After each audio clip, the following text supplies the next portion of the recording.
think we are on, huh? All right. Roll call, please. Yes. Commissioner Mardian? Here. Commissioner Morgan? Here. Commissioner Shire? Here. Commissioner Vidor? Here. Chairman Amirian? Here. Thank you. All presents. Report regarding posting of agenda. The agenda for this meeting was posted on or before Tuesday, March 16, 2010, on the bulletin board outside City Hall. Approval of the minutes of January 25. Anybody has any comments on the minutes? I thought it looked good.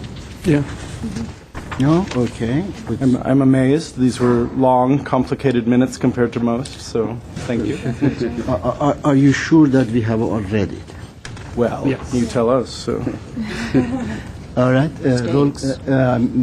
Would someone like to move the Motion? I move to approval? approve. Second. All right. We have a motion. Yes. Second. Commissioner Shire? Yes. Commissioner Morgan? Yes. Commissioner Mardian? Yes. Commissioner Vidor? Yes. And Chairman Amirian? Yes. Thank you. Motion passes 5-0. Oral communications. Discussion is limited to items not a part of this agenda. Each speaker is limited to 5 minutes. The Commission will question the speaker, but there will be no debate or decision. Anybody would like to speak outside of the agenda? Having seen no hands, we move old business. We have no old business today. Okay, new business, Masonic Temple. And before we start the new business, I just wanted to remind the Commission and let the public know that because of the hearing schedule, with City Hall being closed for hearings, we have kind of a compressed timeline for our hearing today. We have another commission coming in at 5 o'clock, so this hearing will have to end at 4:45 at the latest. So. Okay. And then before we introduce the applicants for the project at the Masonic Temple, I just wanted to give a very quick introduction in terms of, staff's view of this project and how our review of the concept of rehabilitating the Masonic Temple led to the staff report and to the presentation you're going to hear today. I think we can all agree that the Masonic Temple is one of the most noticeable landmarks that we have in Glendale. It's one of our earliest designations on the Glendale Register, and it was built in 1928.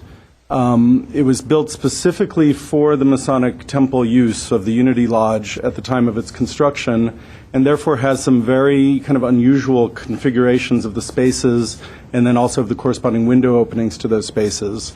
The goal of the project that you're going to hear from Frank DiPietro and Sons is a project that's going to bring this building back to life, that involves an extensive amount of work at the interior of the building that's not going to be subject to the Commission's review.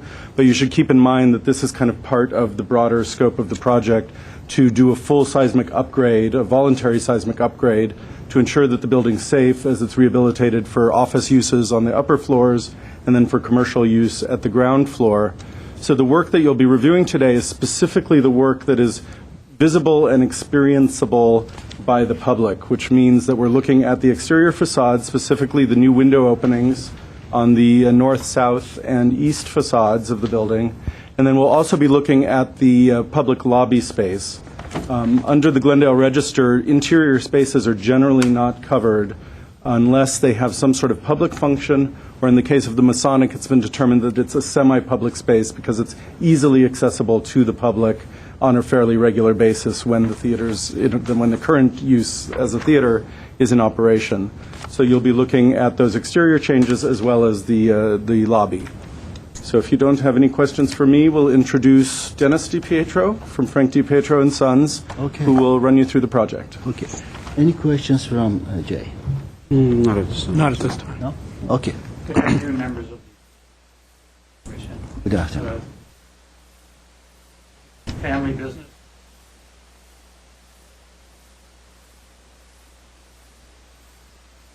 My brother is a licensed and also family.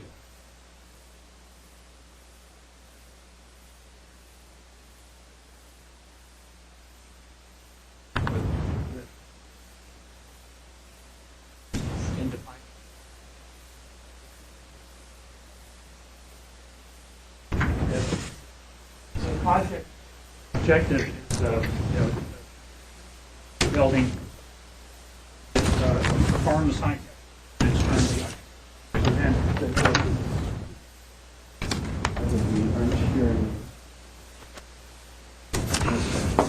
So why don't you over here and sit with me? I go through the Yes. You're cool enough to come through.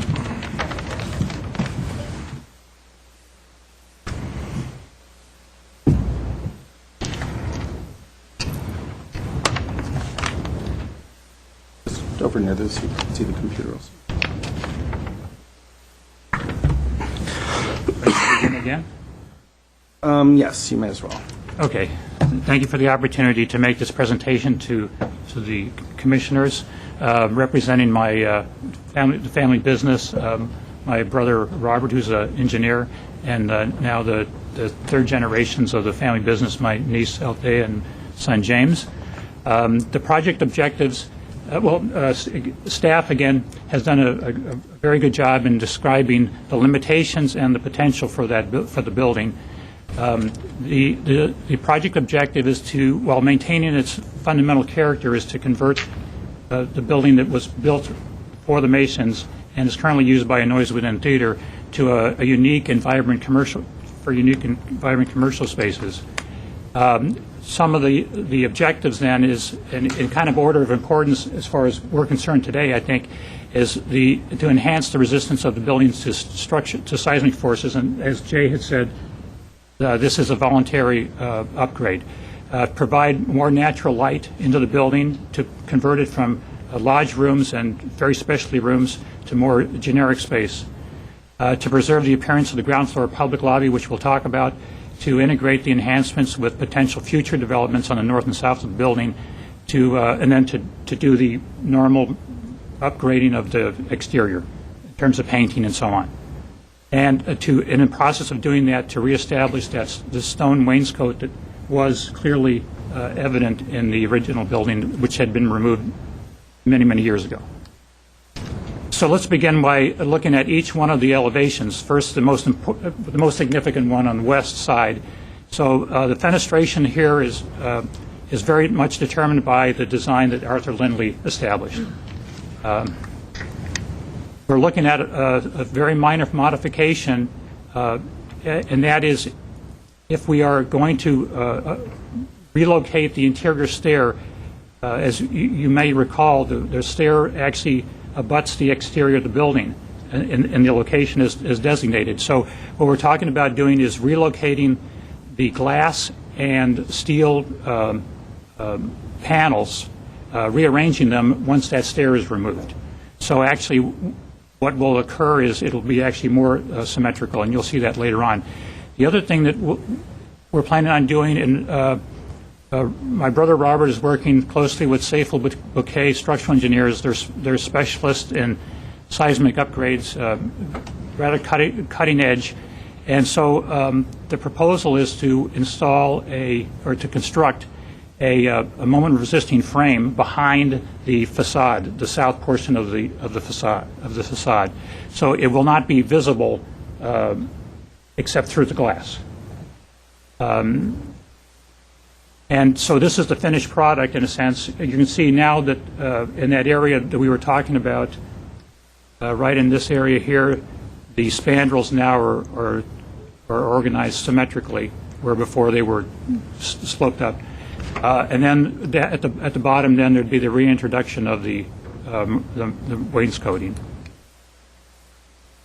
And now we'll move on to the next significant elevation, in a sense, and that's the rear elevation. And here you can see that the fenestration locations were pretty much determined by the interior functions.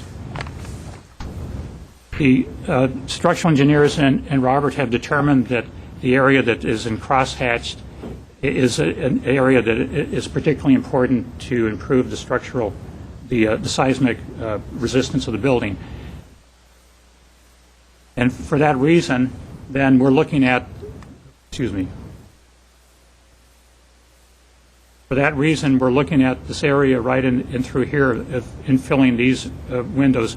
These windows open into the east stair of the building, so they won't particularly interfere with the function of the building, and that will provide then the a better strengthening, especially down in the lower levels, that is required. And then we're proposing then to add a window shown in green. That would be on the 5th floor. And we're setting it up so that it's lined up with the windows adjacent and below. So the finished product of the east elevation would look like this. So there is a net, actually reduction of about 60 square feet in the fenestration, which is about a 1% loss. So that's all we're talking about, is a 1% loss in the actual area of the elevation. Now let's move on to the north and south elevations. We'll start with the south elevation first. Just wanted to show you this section because the building is so, the fenestration of the building, especially on those elevations, are so tied in with the original uses of the building, and also how the stairs, the floors line up. So on the south elevation, predominantly there are one-story spaces. And you can see then by the current elevation that the stairs, I mean, the fenestration were located pretty much determined by the interior function. Office rooms, little break lounges, bathrooms, hallways. None of the major spaces are facing the south. So we have a much more smaller windows. And again, this is the property line elevation. So the intent, probably Arthur Lindley's intent, was figuring it really didn't matter. Sooner or later, this elevation would be covered up. So the structural engineers and Robert have determined that these are the two zones that are most important in terms of improved seismic resistance. And for that reason, you'll see on the next slide that the object is to look at, in red, the closing of those windows. And backtracking just a moment, what we're proposing in terms of closing these areas is they would be closed with poured-in-place concrete, and the concrete finish would be a normal, smooth, formed concrete. So there would be a shadowing effect. Although it would be at the face of the existing board forming, we're not trying to mimic the board forming. So there is going to be a shadowing effect of those openings. We're not trying to disguise them. And in the process of doing this work, what we're proposing is also adding windows. The area if you can see this, to the west is lacking of windows. So what we're planning on doing is removing some of the windows from the center part right in through here, and relocating them to the west side, because that, in a sense, is closer to what we'll call the historic front. And then adding windows, and you will obviously see why they're in this certain pattern. But we've taken a lot of time in trying to develop the windows in some kind of a geometric pattern, so so there's a certain logic to them, and that they don't overwhelm the current elevation. There's also going to be doors added at the bottom. This is a section through the building looking outward, and we thought that this was very important so that, again, it connects the inside to the outside. So here are the added windows in green and the removed windows in red shown, and you can see how many single floors there are and why these windows are so important into this form. And then just taking away the colors so it's a little bit clearer. So here is, in a sense, the finished proposal showing the windows as they would be.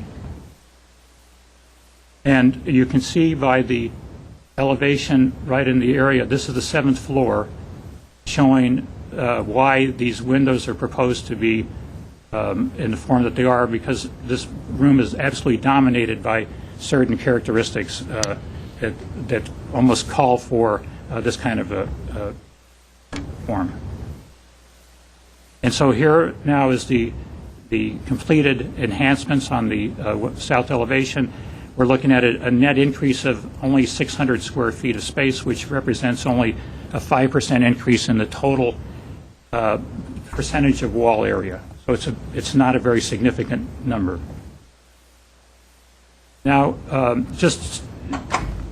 this slide shows all of our proposals so far to the city that have involved the property to the south has involved a courtyard to be developed so that the predominant windows that would be added would remain. And so we're talking about a courtyard of approximately 20 feet in depth that would allow enough light to still come into that building and a new building to wrap around as a U shape around that courtyard.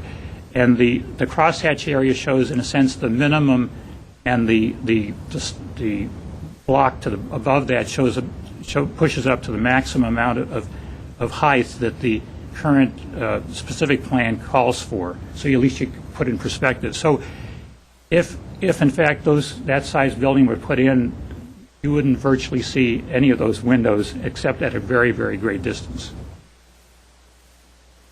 Now let's drop back again and look at the north elevation. The north elevation, on the other hand, is the elevation that has the predominant lodge rooms, and also there was a banquet facility that a Noise Within is currently using for its theater. So it's dominated by two-story spaces, and those spaces have virtually no fenestration at all. So as you can see in the elevation, the only fenestration that exists is significant fenestration is down here, and that's the space and windows that go into the Noise Within space on the third floor. The rest of the space above there is dominated by 3 lodge rooms. And again, the idea is these are the areas of the wall that are important to seismically infill to develop more opening-free areas. And that translates into this, where those few areas would be closed in, shown in red. And then what we're proposing is to apply the same windows at the top that you saw in the south elevation, because that room on the 7th floor is dominated on both sides by those elements. And then to add, these, to enlarge the windows on the 3rd floor, and then to mimic them on the 5th floor, and then also to add another area right in here. And you'll see why it's located in a certain dimension, a certain position, and then also to add a few more windows in this area that are diminished by larger windows. Here's the geometry of this. And so here's the interior elevation. And so the importance to note is that again, we have on the 7th floor, we have a very dominant space in here that drives the overall design of those 3 windows. And then there are 2 lodge rooms on the 5th floor. One is right in this area here, and so these windows would be in here. We can't put a window in this area because of the seismic restraints. And then there's another lodge room right in here, and there are already concrete pilasters on this side. Or excuse me, they're all steel encased pilasters on this side, and so it really requires that there be a single window. It's not very successful to think about any other approach. And so we opted in for a single window, but larger. And again, you see this now in just grayed out, so you can get a good sense about how the windows relate to those spaces, all dominated by 2-story spaces. And here's the finish exterior. Now, just wanted to point out, and we'll see it in another slide, that what we try to do is take what we would call a typical window, which is one of these right in here, which is about 5 feet 3 inches high by about 3 feet 8 inches wide, and we try to incorporate that dimension into all the new windows where we could. So these windows have the center section is as wide as those are, and the horizontal is at the height. The same thing happens with these, the center section. So we tried to really work upon an existing set of dimensions. And here we have, which is the greatest amount of increase, 858 square feet of fenestration, but still only about 7% increase in the total percentage of total wall. And again, adding a building to the north with a courtyard, you can see which windows would be diminished perhaps. But the important thing about this slide is to show that when a building ultimately comes into play on the north side, most of these windows will not even be seen except from a great distance. Now we move on to the ground floor lobby, which Jay has spoken about. And this is a photograph of the original one, and you'll note there's an art form, a little mural here. We don't know if it exists. So what these drawings show is that the intent is to remove the existing interior walls for both seismic and life safety reasons, replicate them and put them back. So you can see that we're looking at replicating the north, the east, and by the way, we have a note on the east one. This indicates a glass light above the door. There is a keynote that says, if the mural is there, leave it. And then we have the south elevations, which are basically just replications of what's there. And you can see that they're on the lower left-hand corner are the details showing how the finish would be and would mimic the existing. Here, just details of the exterior doors that would be added. Heavy style doors, appropriate for the other doors that were at the building that we could tell in earlier photographs. Bevel stops, trying to give it a feel of being historic without trying to totally mimic it. It's just being sensitive to it. And here's the elevations of the windows. So the east window, the left window, number one, is that typical window that we talked about. The new windows the existing windows are 9-light windows, or they're awning windows. The new windows proposed would be single light, so there's a clear differentiation between what is new and what is old. But what we would do is we would take any windows that were removed, existing windows, and we would relocate them to the new locations so they'd be reused. The window number 2 then is the window that appears on the third and fifth floor spaces. Window 3 is that exceptional window, and then window 4 is the window that would be on the highest former lodge room. And here are the details of the window. We did bring a window section, if you'd like to look at it. We are planning on having the window sections, the windows being steel windows. They would have applied stops, which we don't have on that section, the sample. So in a sense, we're applying the same material, but in a newer form. Rather than a solid steel, it'd be a tubular steel, which is appropriate for today's use. And then it would allow a lot more flexibility in terms of the type of glass that can be used. Because it may be important in the scheme of your discussions, here are the elevation sections and details of the 3 canopies that would be mounted over the 3 doors.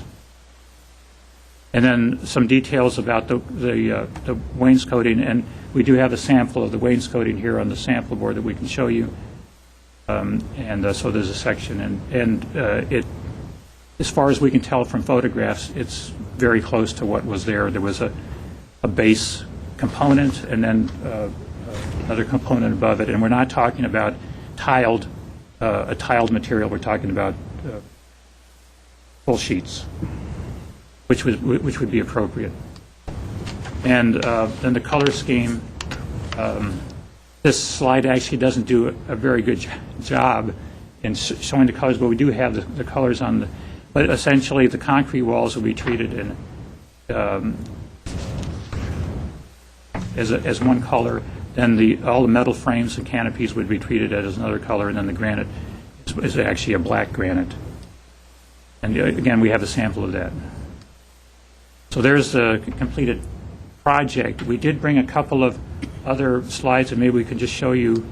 One of them is shows an alternate on the number 4 window, which is a little bit more straightforward, a less stylized form. Actually, in laying out the windows in full scale, we did do that in the building, and the top of that actually can be slightly more rounded and less pointed, and we can certainly work with staff about that.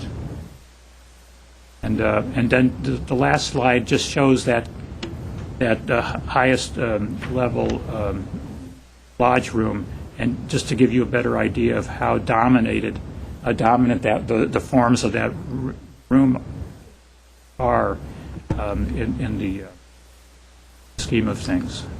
So that ends our presentation. If there's any questions or we can answer. Okay. Thank you. Good presentation.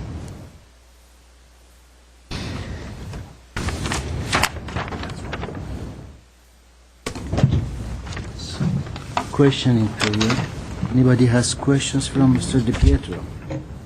Okay. I have a couple of questions. Would you please start, Oh, okay. reader? Well, thank you very much for being here. It's really exciting to see the Masonic Temple undergoing rehabilitation and, coming back into full use. We've been waiting for a long time to see this happen. We all have. I'm sure you have too. A couple questions. On the windows, I realize that you're planning to do some more development, but on the small windows that are offset, which I think is on the south elevation, is it not possible to line them up? We're looking at the south elevation in your drawing. That would be on the left side. Do you need me to? This is the facade elevation itself. The west end of the... Almost. This is the south. Yes, it's the south this is elevation it. where you... Yeah, there you go. And I'm looking at the small windows on the left side of this drawing. I think west the side. fourth and fifth floor. Those are existing windows. It seems appropriate to the Oh, first those are the first existing. row. This first row here are all existing, and so the idea is To just it make seems this- like it would be appropriate. It's a genuflection to Mr. Lindley, to not tamper with a little bit of skewed things that he did, which was appropriate to the function. Mm-hmm. So the idea wasn't to try to move anything that we didn't have to move, Mm-hmm. and try to maintain it as much intact as possible. Okay.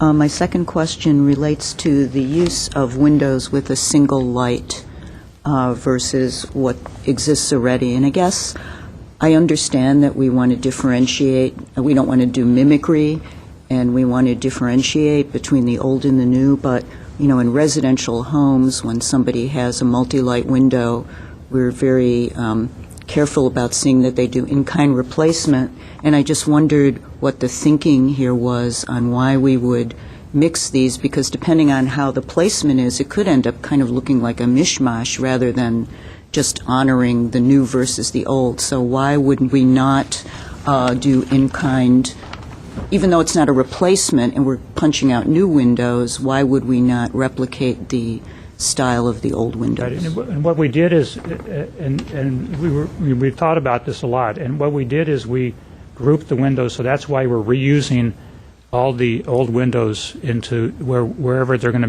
We've created kind of a historic Oh, that's like the historic side of the building. zone in here. Obviously, the windows on the west elevations, we're not doing anything to those existing windows anyway. And on the east elevation, again, those are kind of the public elevations. We're taking the only window that we're adding. We're going to also will be a relocated window. So we've preserved the original windows on the two dominant public elevations. On the two elevations that are literally built on the property line, though, we're trying to to keep as much as possible that historic differentiation. And as you saw in that slide showing the buildings that ultimately built, essentially those will totally differentiate what is new and old. There won't be any ambiguity in terms of form because you'll never see them from the exterior view. You'll never see them tied together, and you'd only see them from the interior view. And they're so we try to space them so far apart that you really wouldn't get a sense. On the other hand, we tried to keep that geometry very, very strong, so that you really got a sense that there was an intent to keep a certain uniformity, because we got to understand that they aren't the same, but at the same time they are the window, the kind of the predominant window of the building. So we try to keep that geometry. And one more thing, on the large window, which is on your north elevation, where you have, one window and there you go.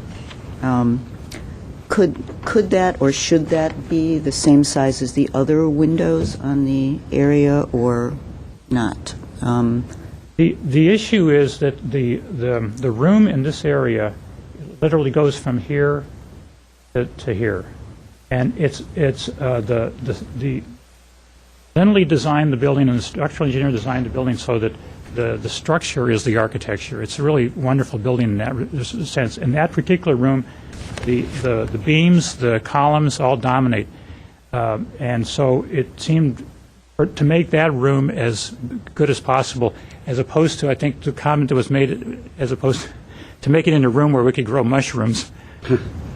We need to have as much window space as possible, and we actually tried to look at and see if we could fit two windows in there. Two windows would if we put two windows in there, they would totally obliterate the wall, even from a structural standpoint. Possible. Right, and if we put just one in the middle, it would get lost in space.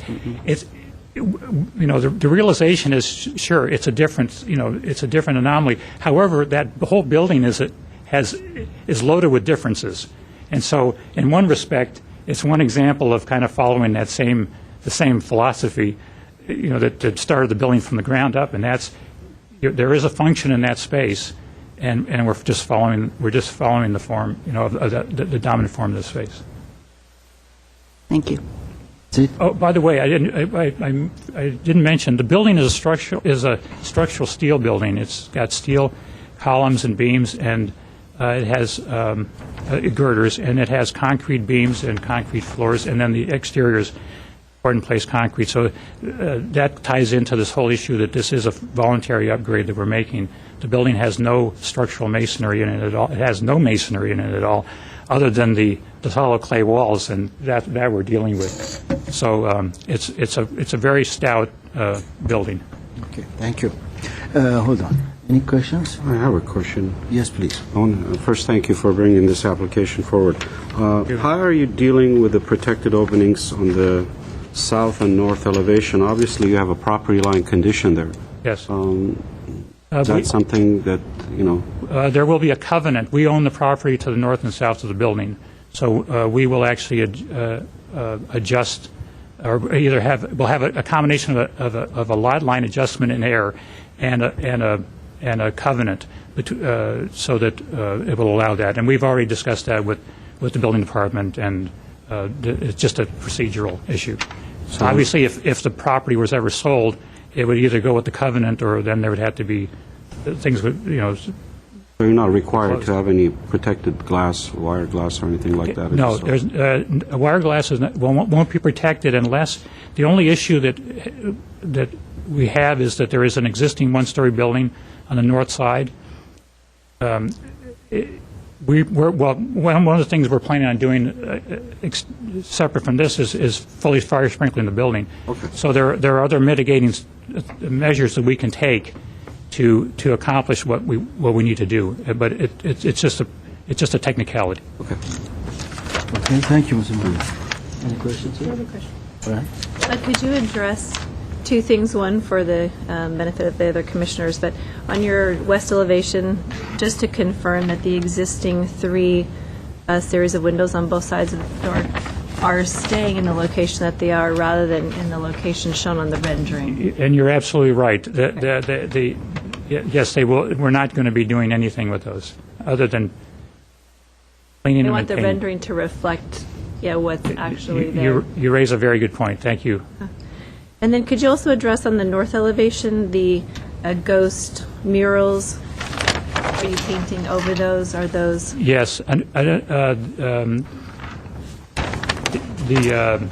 The exterior of the building will go through a lead abatement process, and most, if not all, of the paint finish will be removed or encapsulated, so it's going to go away. That's it? How about you? I have nothing other than I thank you very much for the work that you've done. Having gone through it yesterday, it was very illuminating, and I think most of the things you've done are appropriate, and you're bringing what was a white elephant back into the 21st century. It's just, the 7th floor is magnificent. I wish you could give tours of it. It's just, and I think the windows that you'll be putting there will be appropriate to the design. Thank you. Well, it's been a team effort, All right. Very good. multi-generational team effort. Thank you very much. Mr. Chair, can I ask him, go back to the east elevation. It says modification, proposed modification, but there's a window on the east elevation on top. You're missing one? East elevation? Yeah, the top east, top window. Go back to the previous one. Yeah. You see how you don't have a window on top, upper right? Then you have one. On the top floor. Keep going. Back?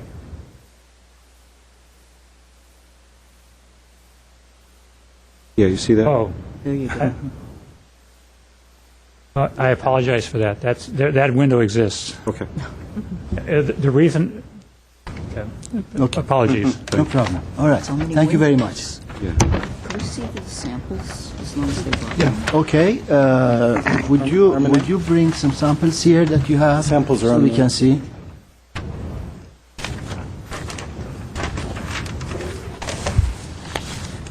You can't go through there. I'm just joking. Okay, so You have to Because have, you know it- you have to have some sense of humor. Shut the velvet rope behind you. What's that?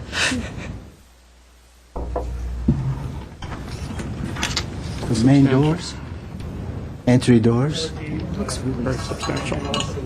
also. Yeah. That's what I One want. thing I didn't mention, that the window and the elevation, the section through the glass and the details showed it, that the new windows would be set back to be in line with the windows, the current windows. They're in there. And how about the concrete? The infill concrete, is that going to be set back? No, it won't. It will be as flush as it can be, considering that the surface of the is not absolutely flush because it's board formed. So it will be relatively flush because we need to have as big a cross-sectional area structurally Yes. as possible. Okay. But it will be relatively smooth in relationship to the adjacent areas. Okay. Are you satisfied with this? I am. Yeah. Okay. Very good. Thank you. I have a card here. Elaine Wilkerson, please. Chairman and members of the Commission. Hello. My name is Elaine Wilkerson. I'm here representing the Glendale Historical Society today. I'm a board member. And we simply just want to introduce into the record that the board has passed a motion unanimously, generally supporting the Masonic Hall proposals for limited rehabilitation to make the building more usable and safe as proposed by the DiPietros. All right. Thank you. Thank you very much.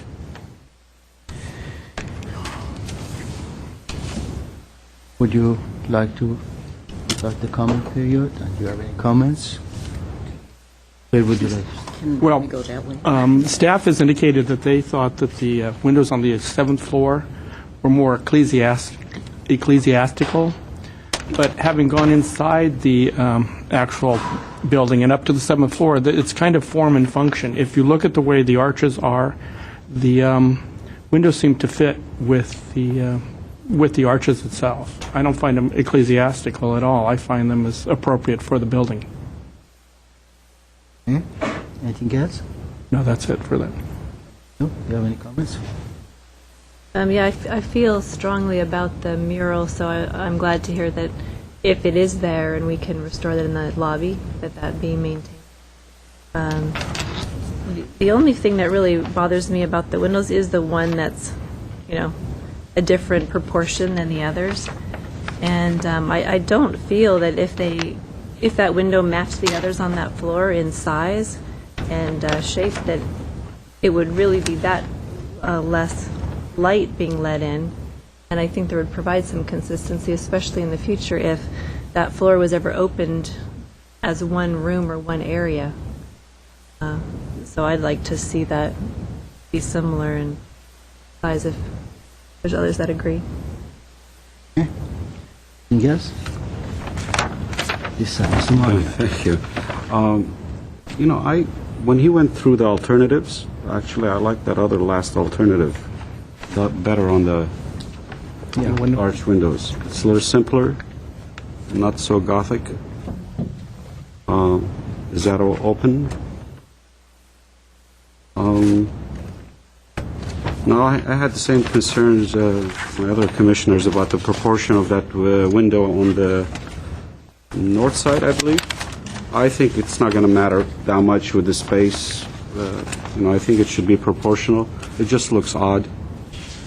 You already have a lot of inconsistencies with the window, in my opinion. So I'd like to see that. But other than that, I have no major concerns. I think they've done a wonderful job. I think this building hopefully will be vibrant again, active.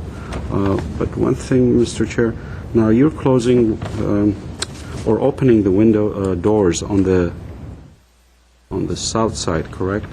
Where the vacant lot is right now. There's some new openings that takes place. Now, is that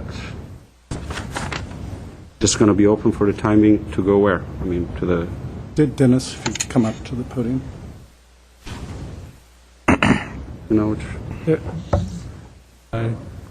There will be a surface parking lot for now. For now, okay. Okay. Anything else? That's it. Thank you. How about you, Arlene? Okay. I think the plan is really lovely, and you've done a great job. I have mixed feelings about that disproportionately large window. I like the shape of, so I'm echoing the comments of my fellow commissioners. I have a little bit of concern about the Gothic or Moorish look of those windows, and I like what I saw yesterday, which the shape of that window that you had spray painted onto the wall was the preferred.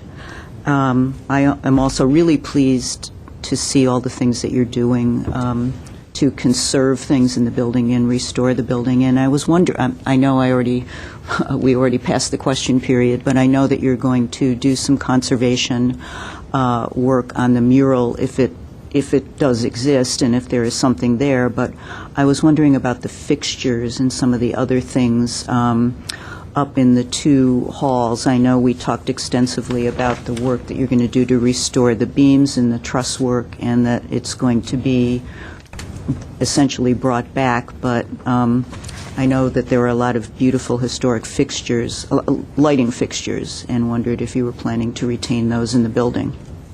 We'll have to reopen the public hearing for a question. Oh, I'm sorry. It's all right. I would prefer not to. Okay. Okay. And that, you're off the hook. Okay, thank you. Are you done? Also, I like the way you took a lot of care to align the mullions in the windows and the proportions of the windows. Thank you.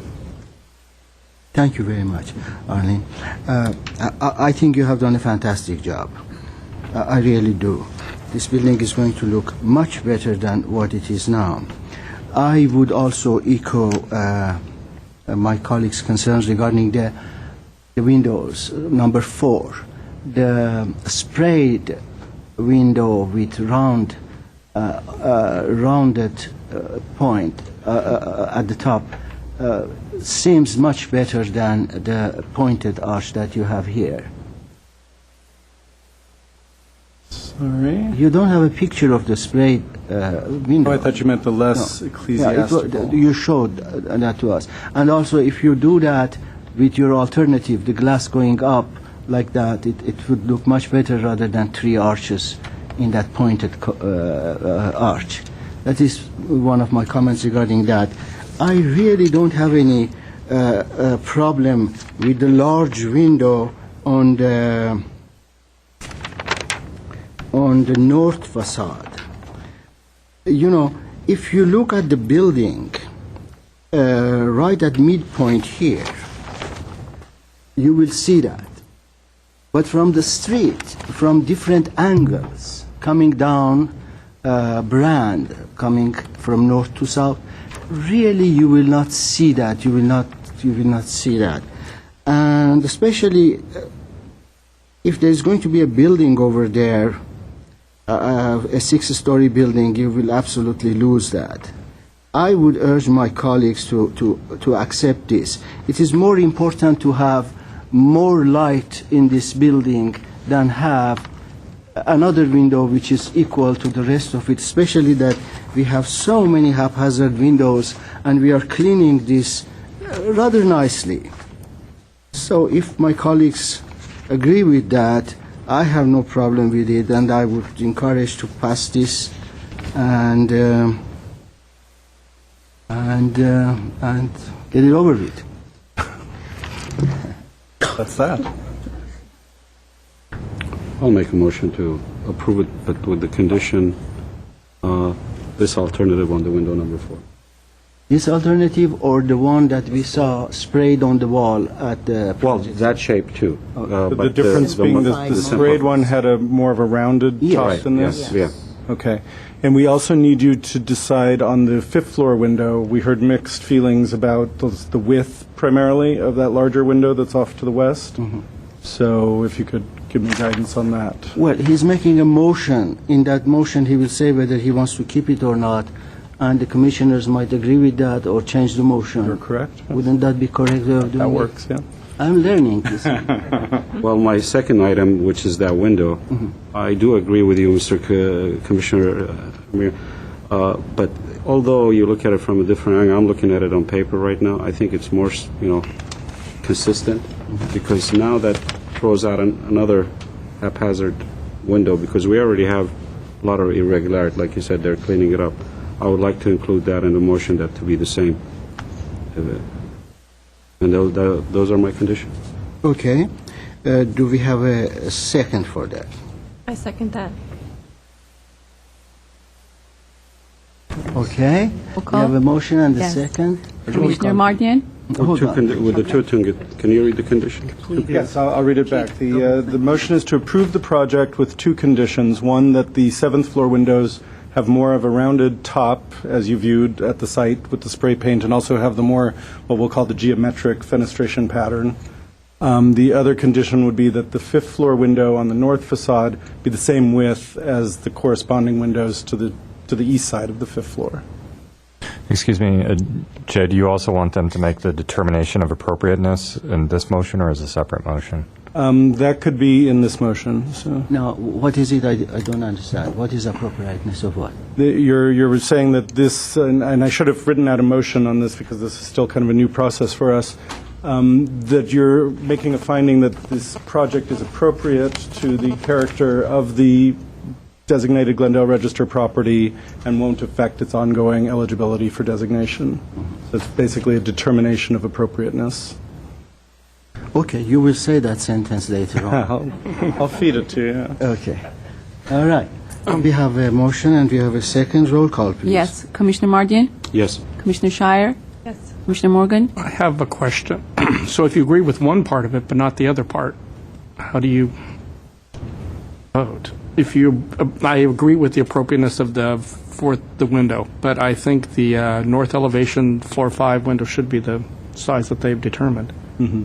You either vote no based on that objection, or you compare the project and how you feel about it to your colleagues' views and decide how you want to. I have the same feeling, but I don't want to say to vote no. So, can we go back and discuss it further Sure. You with, can be open. with the gentleman who made the motion? That's right. Ask him to modify the motion if he can. I'm willing to reconsider. Okay. I'll pull my motion back and do another motion that we can All right. leave the window as shown on the plans, Okay. except the arch window. Except No, us. okay, the arched window will be the more ecclesiastical look within the rounder. Rounder proportion, right. That's more important Does that work? Okay. Works for me. about that. Yes. right? All right. We are keeping the large north window. Okay. Well, oh, I'm sorry. We're So the rounding, large north window is being kept as proposed? Yes. Proposed, right. And the arched windows on the 7th floor, Is the geometric Yes. look with... This one Okay. with a... With round, yes. Okay, very good. with Okay. the rounded. okay. Do we have a second for that? I second. All right. Roll call, please. Okay, sure. Commissioner Mardian? Yes. Commissioner Vidor? Yes. Commissioner Shire? And Commissioner Morgan? Yes. Chairman Namirian? Yes. Motion passes 5-0. Thank you very much. Thank you. I'm a man.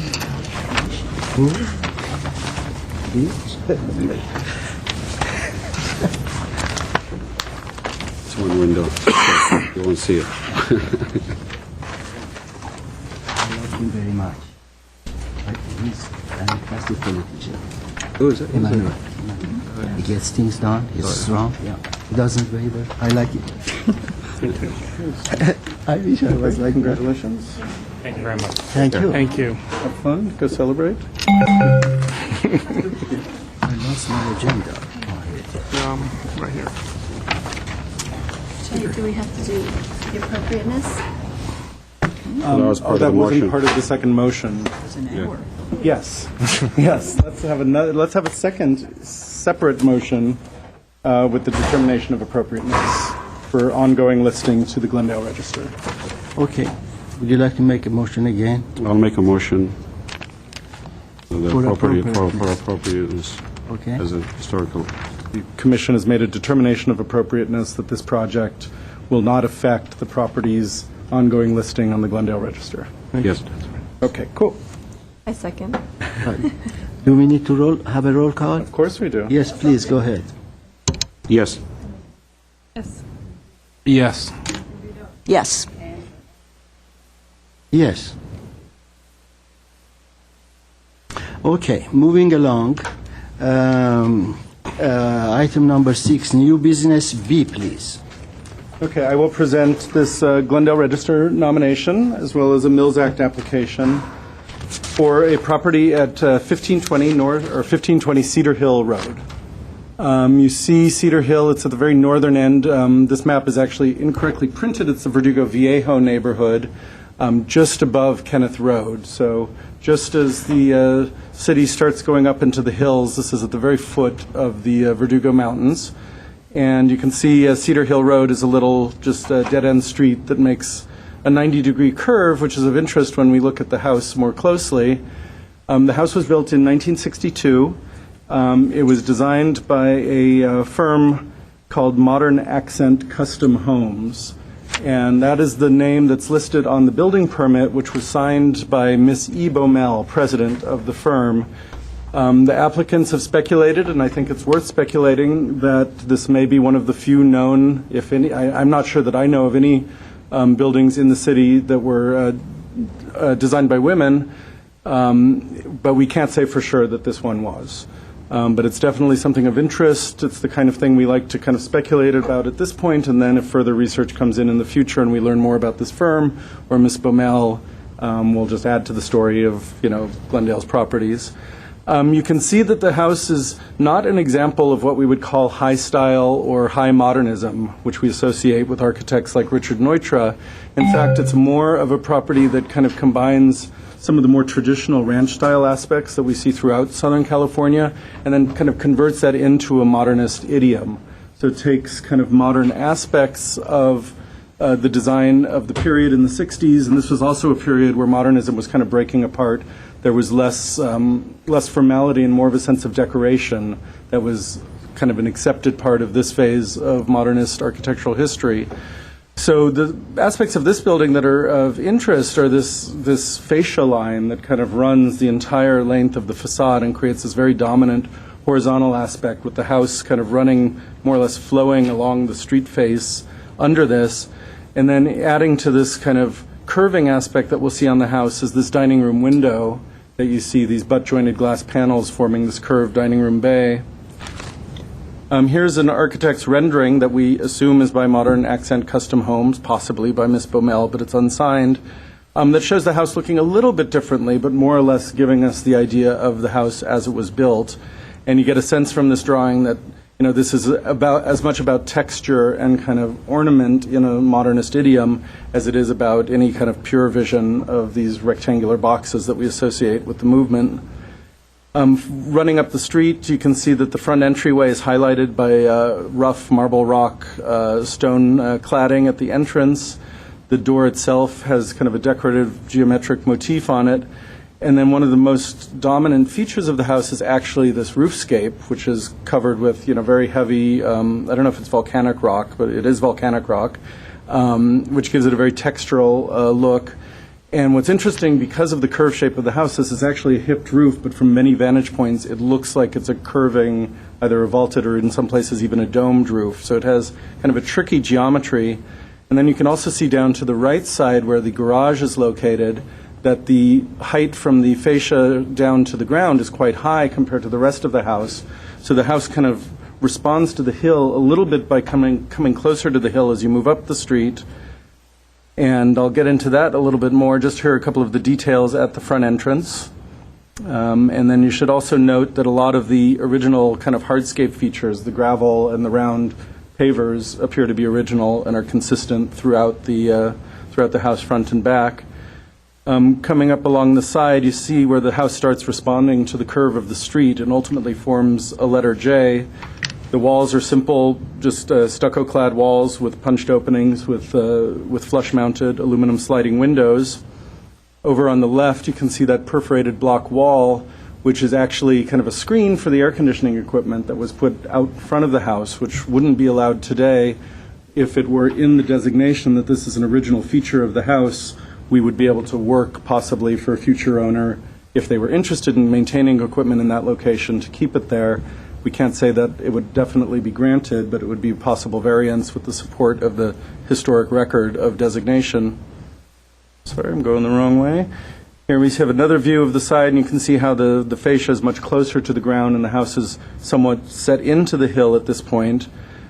And then this gives you a better idea of the overall shape of the house and how it's responsive to the shape of the street, kind of curving at a 90-degree angle, forming that J. One of the interesting things on the inside, even though we're not designating houses for their interiors, but when you look at this, the house is basically one room deep at all locations, or almost all locations, and on the inner face of that curve is kind of a hallway that links all of the rooms. And if you had a chance to visit, you know that the house, that hallway also steps up at several locations, so it's following kind of the slope of the hill. I wanted to point out a couple of alterations that the house has undergone at the front facade. The arrow is pointing to a flush-mounted aluminum window that has a white finish as opposed to the 60s version, which had that kind of unfinished aluminum appearance. This is the kind of window that we would probably be able to approve in the future because they don't make aluminum windows that look exactly, have the same sight lines and look exactly like the 60s aluminum windows. And it's the kind of thing that I've never heard of anyone remanufacturing a 60s aluminum sliding window. So this is the sort of thing that we possibly could approve for future window change-outs if the commission thought it was appropriate. And then this one was a little tricky, but over near the garage, there's an aluminum greenhouse window that bumps out from the facade. Looking at it, I haven't seen personally many windows like that from the era, but it's certainly older than most of the greenhouse windows that we look at today with the aluminum on it. A lot of the plantings are original. We can't say for sure that these are, but that feature is almost completely hidden by the plantings. Moving around to the back of the house, you can see that there's something of a colonnade that forms around the tight curve in the J where the pool is. So you have this oval-shaped pool kind of riffing off of the curve of the house. And if you look at the top photo, I'll try to hit the mouse, there was an alteration in this area where this roof line appears to be original. There was a covered patio at this location, but the room that was behind it appears to have been bumped out several feet, not a huge addition, but it was bumped forward maybe 5 or 6 feet under the existing canopy that was original to the house. Here are a couple more views of the colonnade and the pool area, so you can get the sense that this kind of curving, sinuous character from the front facade carries out to the more private spaces on the pool side.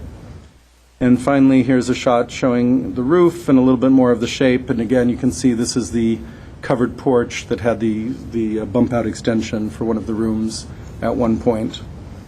And that is our visit to 1520 Cedar Hill, unless you have any questions for me. Okay, thank you, Jay. Any questions from Jay? Oh, I'm sorry, I forgot to give the staff recommendation here, the final slide. We've had this come up several times recently. Because we don't have a citywide architectural survey, it's hard for us to use the first part of our architecture criterion, which is that it is one of the best remaining architectural types in the neighborhood. In this neighborhood, Verdugo Viejo, there's not a lot of what we would call modern architecture at all. So it's likely that this would stand out as an example of modernism in that neighborhood. In the overall Glendale area, we have other homes of similar vintage, similar appearance, but none with these kind of curving lines and this kind of sculptural quality. Up in the hills on Deermont and Wonderview Streets, we have several examples of these in what Commissioner Vidor, in a previous life, dubbed Sinatra Land.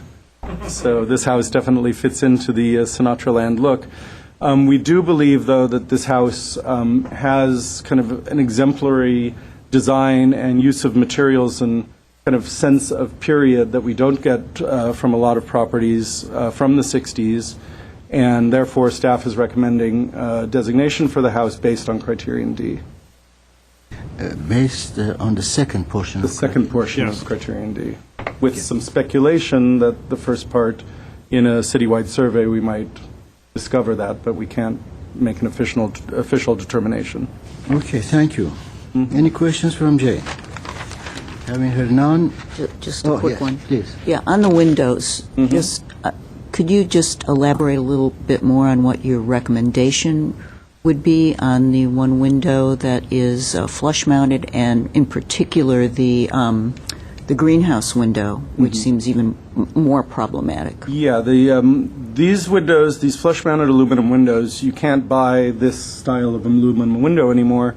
You definitely can buy flush-mounted aluminum, which we would always recommend for a house like this. The trick, and it's a little hard to see here, but the sight lines are somewhat different. The real 60s aluminum windows had very, very thin metal frames that were visible.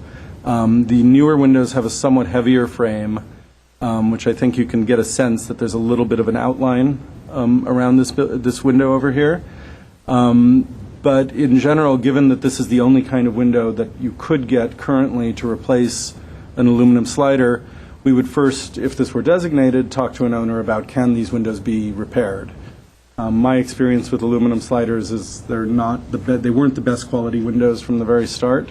There may be a limited lifespan for them. There may be some repair life to them. But our thought was that given that you can get a white finished window, that minimizes some of the appearance of the heavier frame because it definitely blends in with the current paint job on the house. We can't guarantee that future owners wouldn't want to change the paint color of the house, which is another reason why we often recommend aluminum windows over vinyl, certainly, because you can paint aluminum windows. So whatever happened here, it could be kept intact with the look of the house. As far as the greenhouse window, we didn't get a very good photo of it, and I'm sorry to say that. When I was looking at it, it was an assumption that it was a newer window, and I don't know anything about the history of the greenhouse window in houses of this vintage. It seems like it defies the kind of sense of the smooth skin of the building as it wraps around the facade, partly because it's so hidden, it didn't have as big of an impact. But in general, we do try to pretend that, shrubs and bushes don't exist because they may not always be there.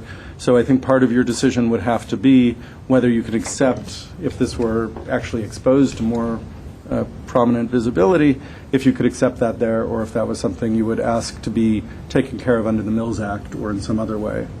But again, we do have the possibility, since this is a Mills Act application, to put in a timeline for any kind of changes or replacements that the Commission thinks that fit a house that is actually eligible for the Glendale Register. Okay, any more questions? I had a question, Mr. J. How many windows have changed? Because according to this, 2. Just 2 that... But I noticed the stucco change around the frame when I was in the field. Which one? I think the one... This? No, the one that is that has...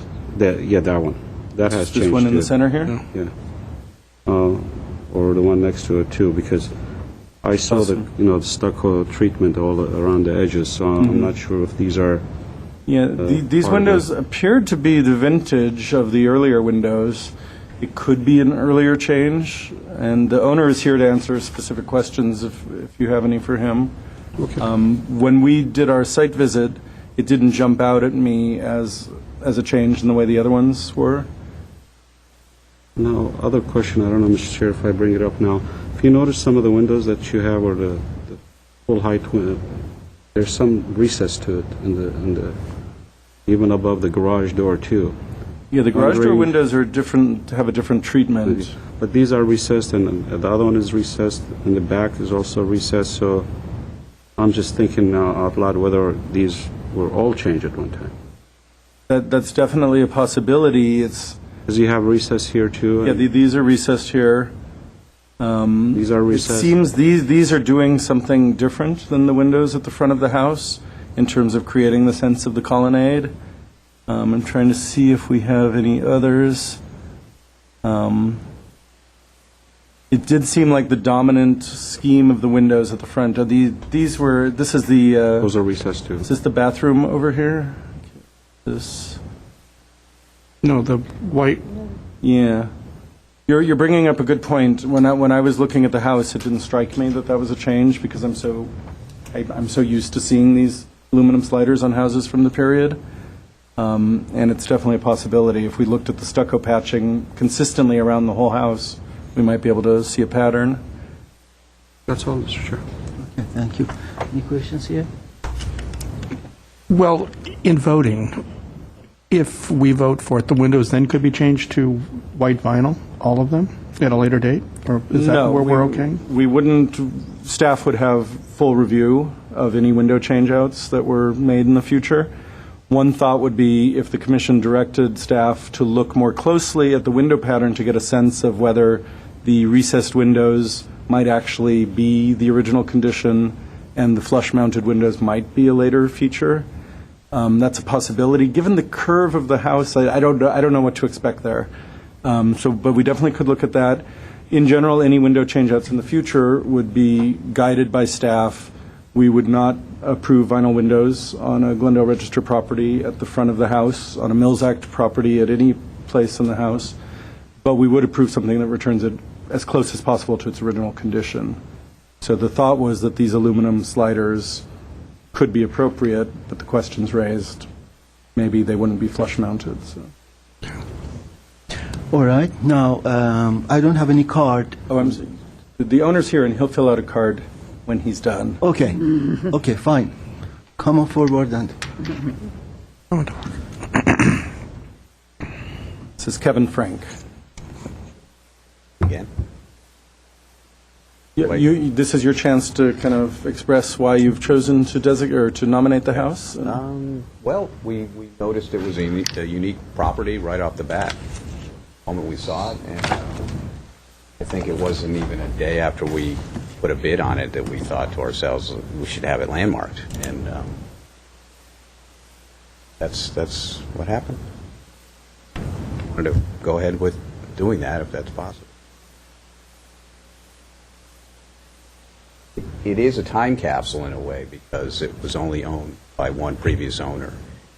They did very little to it that I can see. cosmetically on the outside, if anything. Some of the patching that you were mentioning around the windows, there were some cracks, so we had those patched up. Maybe that, as far as like window repair or whatnot.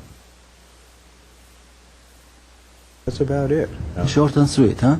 Short and sweet. I mean, we are still doing some investigating, trying to track down the architect. I mean, from this woman, we were told by the owners that it was a female architect, and we want to learn more about it. But I think it is a unique property. I have guesses about the architect's inspiration and influences. So, because I see some historic parallels, but other than that, it's a neato house. Okay. All right. Agree. That's it? Well, Word that you can you enumerate a little bit on some of the work you've done on the inside? Because I know you've taken the carpets out, you've tried to restore it to what you feel it was when it was built in 1962. And just to remind the commission, we don't pay Yes, any I attention to the insides of houses for our designation, so this is a general knowledge question. Right. Yeah, I mean, well, as much attention, it works inside and out, and so we wanted to strip it down to help restore it to its former glory. We're not sure. It may have been furnished this way from the get-go, but it just didn't seem like the appropriate kind of furnishings and so forth for it. So we were doing it with the idea of keeping it, up to its, potential, without being too, without lavishing anything on it. So I don't know. I can't answer your question. We basically just stripped it down to its bare bones and wanted to keep it at the integrity of the house as much as possible. Okay. Thank you. Any more questions from Kevin? For me. Okay. Thank you very much. Thank you. All right. Commissioners, any comments? All right. Can I start, Mr. Chair? Yes, you can start. I really got excited when I saw the staff report on this one, and I said, modern, mid-century. I think we have a few of them. But due to the fact I have a concern with the windows, and I'm familiar with the area. I think up north Brand, there's a lot of the mid-century homes. I think we have better examples, in my opinion. I don't think this particular nomination reached that level that is significant. If you look at our criteria, it says craftsmanship, detail, and it goes on. I hesitate to say this, but I don't think I see anything. One of the few times I disagree with you, Mr. J, about this. I don't think I see any architectural design. Although the point is well taken as far as the shape and how it wraps around, it creates an interesting, but the only significant part on this house is the entry and the curved circle. So I'm going to disagree with you on this one. I'm sorry, but that's Don't my apologize. feeling about it. Why should I'm sorry, it's your opinion. Well, I want to be a little reasonable when I say it. But that's my feeling about it. I just feel that it doesn't reach that level. I think we have better examples in the city of it. No. Okay. Sorry. Thank you. Thank you. Anywhere? Awesome. I'd like to offer something. I was actually pleasantly surprised, and excited to see kind of a modern, contemporary house in Glendale. One thing I do think is it takes away from the opportunity is really the interior and the way the interior and exterior work so well together.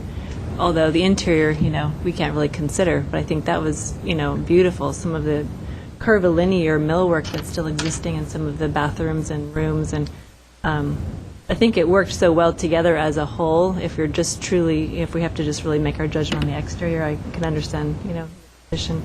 One thing I do feel though is, depending which way we decide to go, is that the kitchen window, the kind of protruding greenhouse window, definitely detracts from the beautiful streamlined curvilinear exterior. And I would say that if we consider, especially for a Mills Act, that should be replaced. Thank you. Mr. Morgan? I concur with Commissioner Bardigan. Okay. Okay. Well, I was just really excited to read the nomination, and then when I went to the house, it didn't disappoint me. It's really a beauty, and on the whole issue of whether or not Miss Baumel, or this person allegedly did design the house, it does have, I don't know how to put this exactly to describe what I mean, but it has kind of soft feminine qualities. I mean, it has this beautiful sort of curving, soft, very relaxing and serene feel to it, and with the colonnade and the way the pool replicates the colonnade and that front bowed all-glass window, really very unique and extraordinary. And I agree with Desiree that, you know, some of the permanent bathroom fixtures and some of the things in the house, I know we're not supposed to go there, but we did go in the house, and, you know, it really makes me wonder, what are we doing with this interior thing? Why don't we ever consider it? But that's another subject, so I won't elaborate on that. But anyway, the way the interior and the exterior of this house play off one another is just really beautiful. And that, you know, groovy front door, and, you know, the whole package, you know, it's just exquisite. Now, I have some problems with the windows, too. I agree that as part of the Mills Act commitment that greenhouse window has to come out. I live in an area that I pass a house of similar vintage to yours with the same abominable-looking thing on it, and, you know, it clearly does not belong there. And the other windows, I'm really not sure. They don't look elaborate enough to have been part of the original design, but you have no evidence one way or the other, is what I understand. So, you know, certainly the aluminum window of that type is of the same vintage. It just doesn't necessarily look like it went with the house, but we don't know one way or the other. So I would be willing to excuse those. But I think that the greenhouse window has to go away from the front facade and be replaced with an appropriate window. So other than that, I'm certainly enthusiastically in favor of having this house on the register, and even on a tour if someone decides to have one.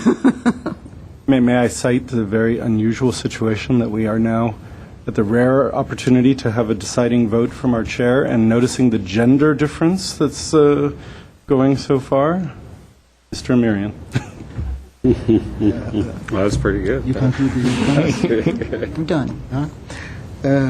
Yeah, I was lucky as well to go inside, and I just was fascinated with it, the amount of care and the beauty of inside, the curves, the relationship of outside and inside on the courtyard side. But I really think that the building has succeeded in one way, and that is how it relates to the curvature of the street.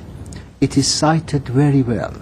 Mm-hmm. But I think the building has failed when it has gone up and it has become a three-dimensional volume. If you look at our ranch-style houses, they are all the same level, floor and the roof line. And suddenly here, if you will please go back to slide number 1. Okay, now, you see how the street comes down, but the roof does not follow this. The interior, however, does. The interior works very well and steps down, but the exterior remains. And then you get a very tall element here, and you try to fill it with transoms and whatnot. And if you go to slide number 2, yes, we will go to that. I will go to that. Now, look at the window at the far left. You see how high that window is. That is most probably 6 foot 8 inches compared to the floor line of the interior. And as you go down, the top line changes and the wall above the windows become taller. And you go further south, it becomes the tallest that is on the top of the garage. I think that is the inherent weakness of this design.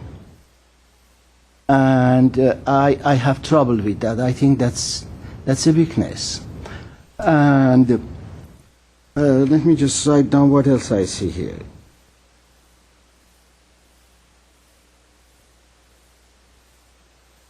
And going back to the second part of criterion D, I really don't see, except the bow window, I don't see any exemplary elements. I just don't see it. It's a very simple, plain, curved box, really. There is not much detail. Even contemporary buildings have details. There isn't any here. It is just plain stucco and aluminum windows. Material, there is no material play of materials except white marble and stucco. So, for me, it looks good, but it does not reach that level, and I am sorry I cannot support this. You said sorry too. Oh, you are contagious. So, I have said what I have to say, and I am waiting for... you were going to say something, please. If you open up You have the to open public them, hearing. you have to and then- open. Do you have lots to say? Okay. But come up to the I am, microphone. okay, public comment is opened. I did a Google search of the satellite view. It's the only curved house that I could find. Yeah, Entire. yes, okay. Thank you. Okay, public comment period is closed. All right, I'm waiting for a motion. If you want, I'll make it. I'll make a motion to deny the request for designation and to deny the Mills Act and not to recommend to City Council for designation. Okay, thank you, Mr. Maria. Do I have a second, please? Having heard none, the motion fails. Anybody else would like to make a motion? Another motion? I would like to make a motion. I would like to make a motion that hope I get the wording right here, that the motion would be to approve this home for designation on the Glendale Register and also to approve the Mills Act. And just to clarify, you're ultimately recommending to City Council. Recommending to I move that we recommend to City Council that they approve the home and recommend the Mills Act. Okay, do I have a second for that? Stalemate. Having heard none, the motion dies. I'd like to make a motion. Okay. Wow. I'd like to recommend that the house is placed on the Historic Register and that City Council approve that, but that it's not at the level of a Mills Act home and deny the Mills Act request. I second that. Okay. We have a motion, we have a second, and as a chair, I really cannot open this for another discussion. I am just going to ask for roll call. Yes. Sorry. Commissioner Morgan? Yes. Commissioner Mardian? No. Commissioner Vidor? No. Chairman Amirian? No. Okay. Motion approves? Motion, no? It's not Motion approved. died? No Not motion. approved. Did I? Okay, let's go home, everyone. Could we have another motion? Could Yeah, no, you can keep making, you should sit, no? You don't want to stay for the next motion? There might be a motion, there's a Yeah, lot of up in the air. Yes. We're still working on it. All right, you are welcome. All right, but we are continuing.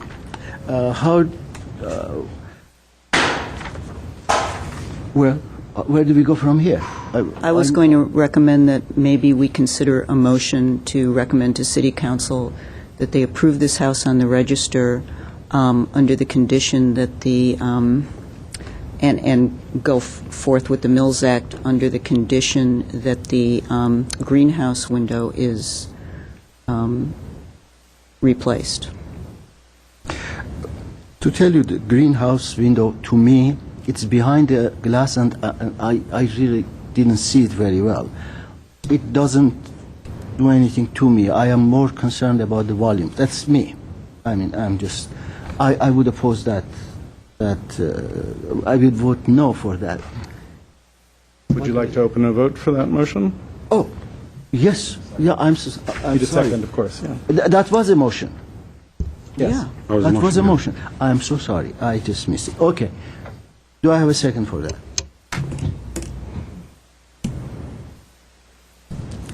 Motion dies. All right? Now, I had sensed more commonality earlier, so perhaps if you could open a discussion among your colleagues of what's the sticking point for each person, and we'll see if there's any kind of overlap where we might get a motion out of that. May I just start? Of course.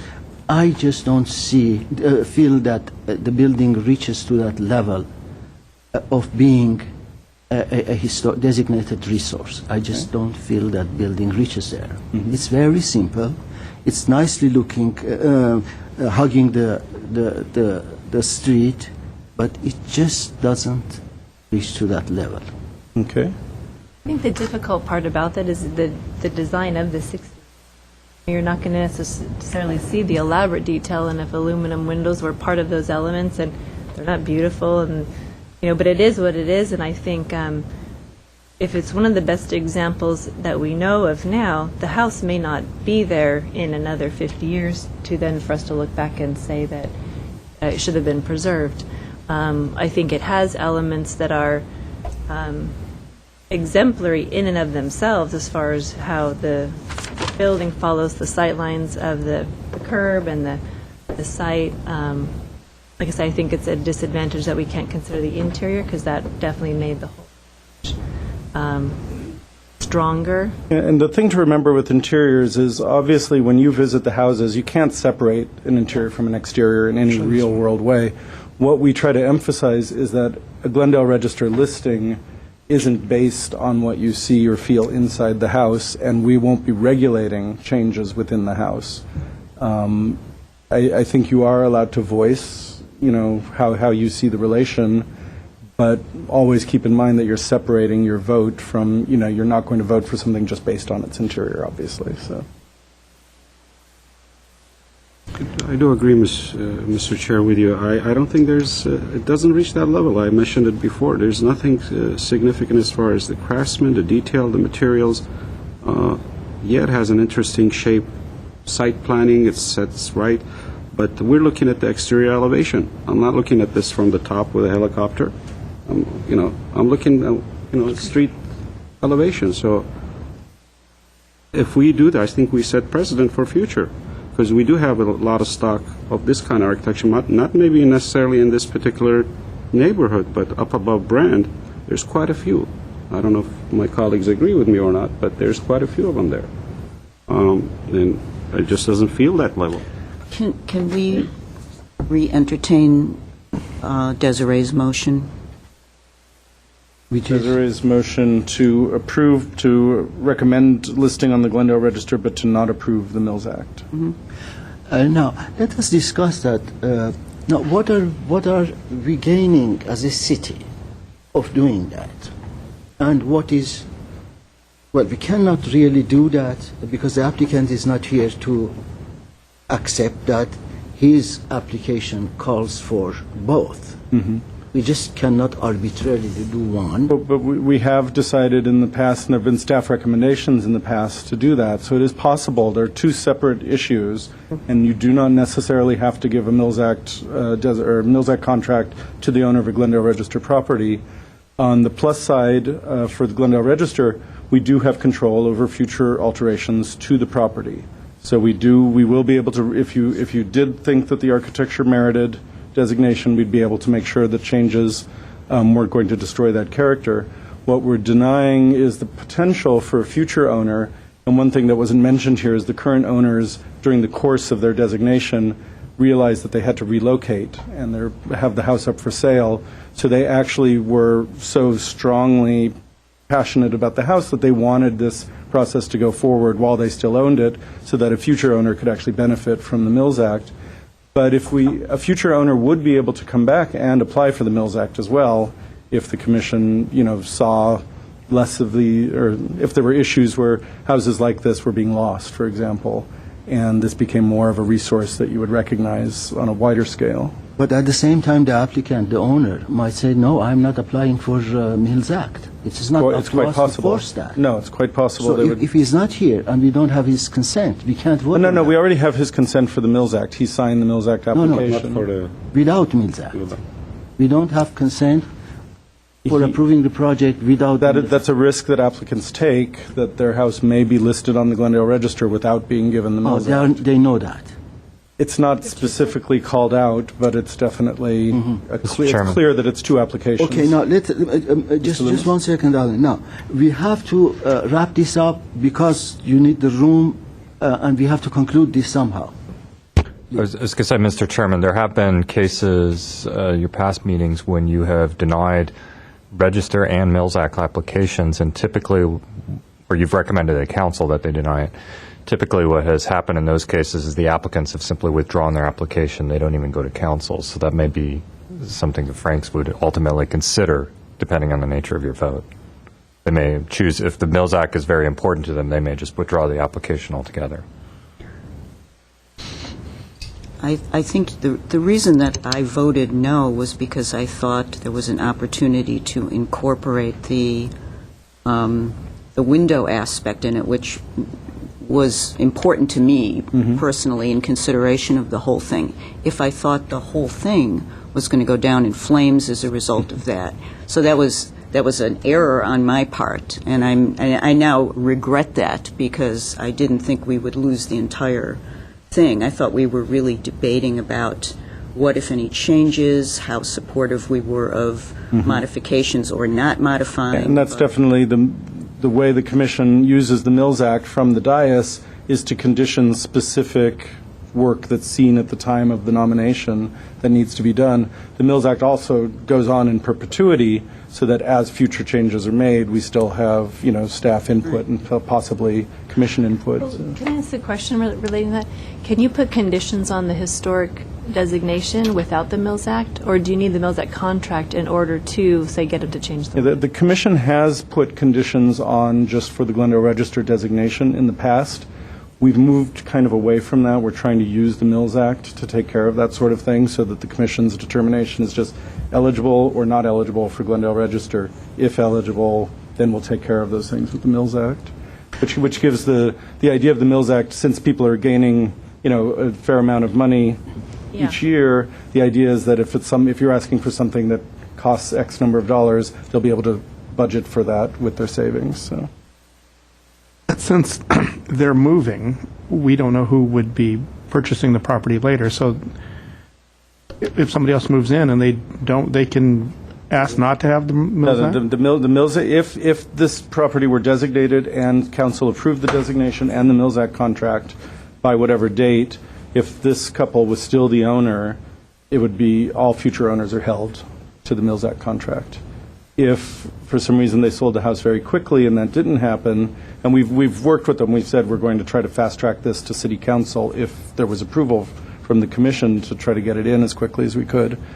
But if there was a change of ownership before it went to Council, then we'd have to work with the new owner and come back here. Okay. I think it possibly was wrong to fast track this project if you knew No. that he was moving. No, this was on the normal track for coming to the Commission. I see, It okay. would be fast track going to City Council I see. as quickly as we can do that. We do, I think one way we're kind of at a log jam. I've heard from Commissioners Amirian and Mardian definitely that they're not interested in seeing this on the Glendale Register. I've heard from Commissioner Vidor and I think from Commissioner Shire that you're interested in this, but there may be some conditions that we'd want to place on the Mills Act, leaving Commissioner Morgan to re-express his opinion. On this one, I really truly Commissioner Mardian, I have the same concerns that he has. I see the enthusiasm, though, that Commissioner Vidor has on it, and I'm torn between, is it the best? Well, I'm not sure. Is it, I would like to be convinced either side as to why it's not the best. And remembering that we're pretty much eliminating the first part of Criterion D. Right. Without a citywide survey, we will never be able to say that something's the best. Would I like to see it go away? No. Would I like to be preserved the way it is? I was trying to give him a chance to come up and kind of explain a little bit of the uniqueness of the house. It was kind of tepid. Commissioner Vidor, why do you feel this? I mean, truthfully, convince me. Okay. Well, my opinion is that it certainly has unique and, it's exemplary because there literally aren't other examples of this type of thing, none that I've seen anyway. I mean, there may be some up north, but I have not seen them. The way the house follows the curvature of the street, I disagree with Commissioner Amirian about the fact that there are not unique and varied materials used in the house. I think there are on the front facade.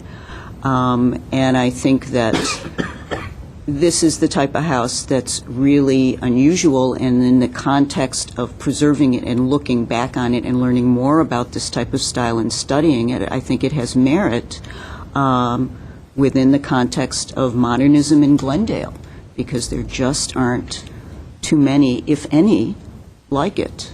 Now, I admit that it has some things wrong with it. And I've seen us designate houses that we felt were worthy for some specific architectural reason that have more things wrong with them than this one.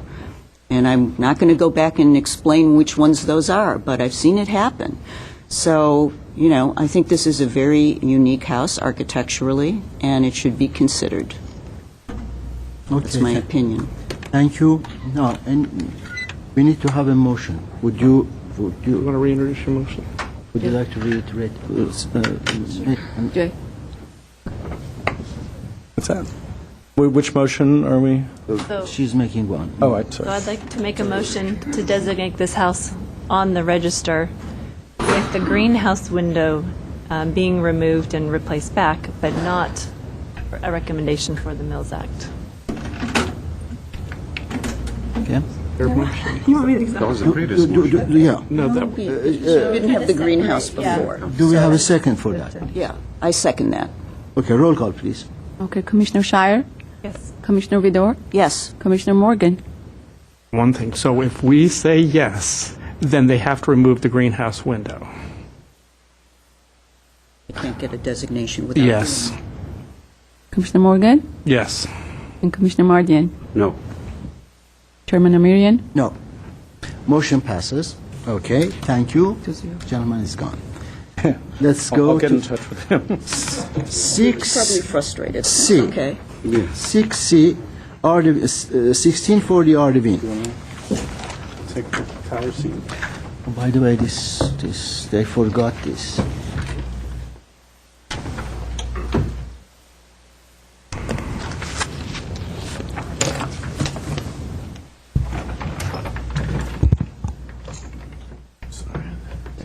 Good afternoon, Mr. Chair, members of the Planning Commission. My name is Gabriel Reza. I will be presenting the next case item for you. The case item is 1640 Ardevine Avenue. This is a proposal for a Glendale Registered Historic Resource nomination as well as a Mills Act contract nomination. Start off with an overall view of where the property is located. The property is located sort of in the heart of the northwest Glendale, between Cumberland and Greenview Road. The site is located on the east side of the street on Ardevine, and was designated a California Status Code of 5B in the Cumberland Heights Survey 2008? 2006. Ardevine. And the Ardian survey. Thank you, Jay. Okay, so let's talk first about the topography of the site. The overall site sits about 5 feet higher from the street. Right here we have a great shot of the strong frontward-facing gable along with the porte cochere located to the left. We have a little indication there of the chimney that we'll get into detail a little bit later in the presentation. But this is the overall front-facing view. The house was built in 1924 for Herbert and Juanita Ticket by the local builder named James A. Long. There's no information that the city has regarding the architect, but staff believes that Mr. James A. Long also served as the architect and builder.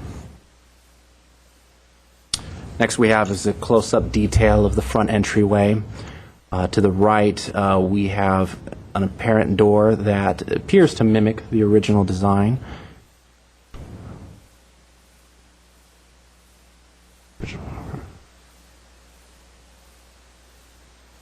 Here we have another detail, the front facade windows. They are multi-divided light casements. I believe there's a lintel located over two of the windows facing the front.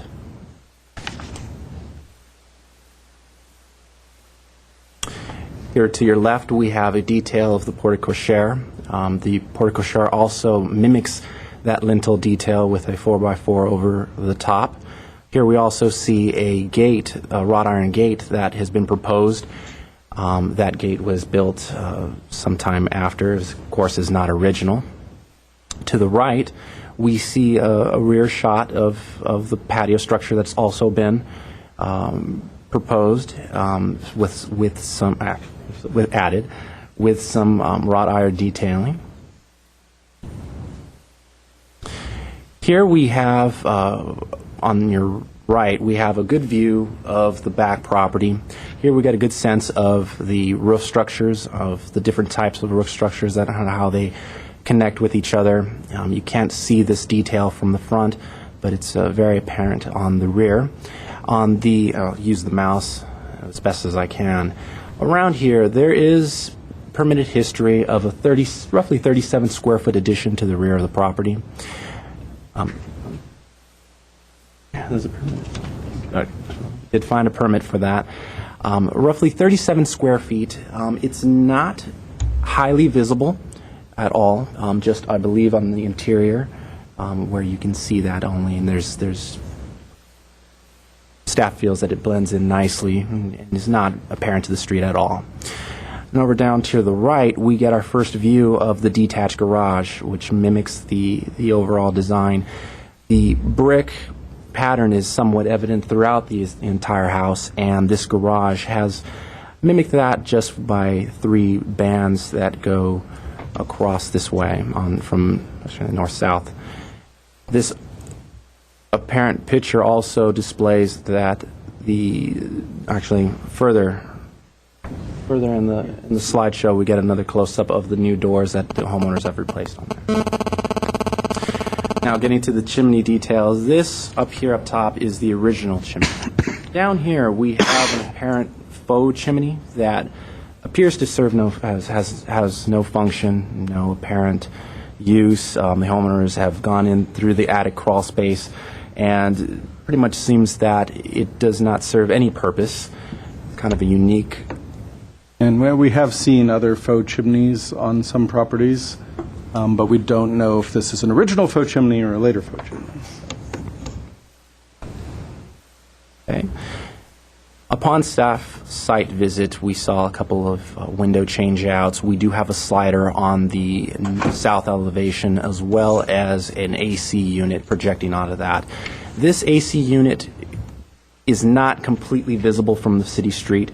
The enormous tree, I believe, I'm not sure what type of tree that is, but the tree foliage covers that AC unit quite nicely. Okay. Over here we got a good view of the replacement windows that are happening at the rear. Here we have multiple wood windows with different mutton patterns as well as different mutton thicknesses. Some are casement, some are hung. And here we have a before and after shot of the old wood doors for the two-car garage and the new proposed, or actually existing, garage doors that the homeowners have placed to better mimic the front door of facing the front facade of the house. And I'll jump in here with our kind of our discussion of, our eligibility discussion. One thing we need to emphasize is that the brick cladding on this house is one of the key features that we don't see a lot of in the round 360 brick houses in Glendale, and I think the staff report kind of hit that. The concern we had on our site visit was that there are kind of two types of windows that we know are not original. They're the obvious additions of the aluminum slider windows, which are completely out of keeping with the character of the house, and then there are a number of wood windows which in many other situations would be something that we'd say a nice wood window, very appropriate to this kind of Tudor house. The problem we had is it appears that some of these wood windows have been installed in different generations. So there are different mutton widths, different mutton patterns, some of them pretty well in keeping with the Tudor style, others like a 3/3 double hung window that isn't so much in keeping. All of the windows at the front facade appear to either be original or to be appropriate replacements at a later date. We don't have any permit record for that, but they definitely appear to be appropriate to the house.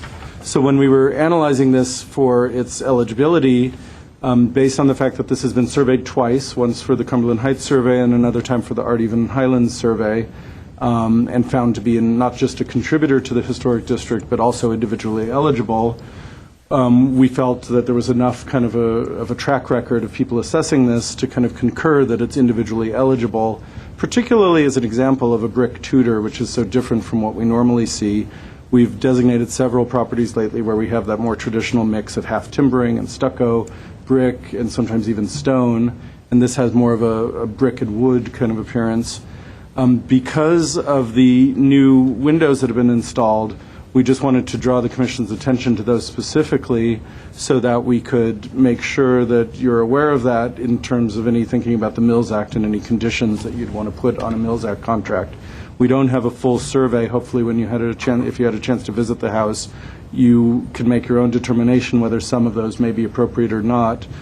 Certainly, I think in any situation in a house like this, aluminum sliders are something that we could never kind of accept on an ongoing basis on a register or Mills Act property unless they're appropriate to the era of the house. So that is our recommendation, that we do think that it has outstanding architectural design and material features, and we are concerned about some of the window changes. Okay, thank you. Any questions from Jay? I have a question, Mr. Chair. Yes. On page 3, under alteration, the mid-paragraph or the end of the sentence there, and it says, and may not be appropriate to the property with Mills Act status, the integrity of the overall historic integrity of the property. But then on page 4, staff strongly believes the Commission should not recommend a Mills Act contract to the City Council unless the applicant agrees. But then in the recommendation, you're saying Mills Act. I think that the wording is maybe a little awkward there. Staff believes that a Mills Act contract is appropriate if the Commission conditions window changeouts so that we make sure that all of these windows are appropriate to the character of the house. That's page 4. Page 20. Page 3. Page 3, I'm sorry. Under alteration. Alterations. Where it says, while most of these windows are not visible from the street and do not stand out visually. Right. It may not be appropriate to a property with Mills Act status. Right. And I'm sorry, that should have been more clear. I think the page 4 is the actual intent of the staff report to just really, we haven't seen a lot of houses like this where there's some obvious problem windows and then some other ones that if you were just passing by, you might not really think like, oh, it's a wood window. Some of them are single pane wood windows. There was just kind of concern about the 360 view. Okay. So sorry that that's not consistent. Any other questions?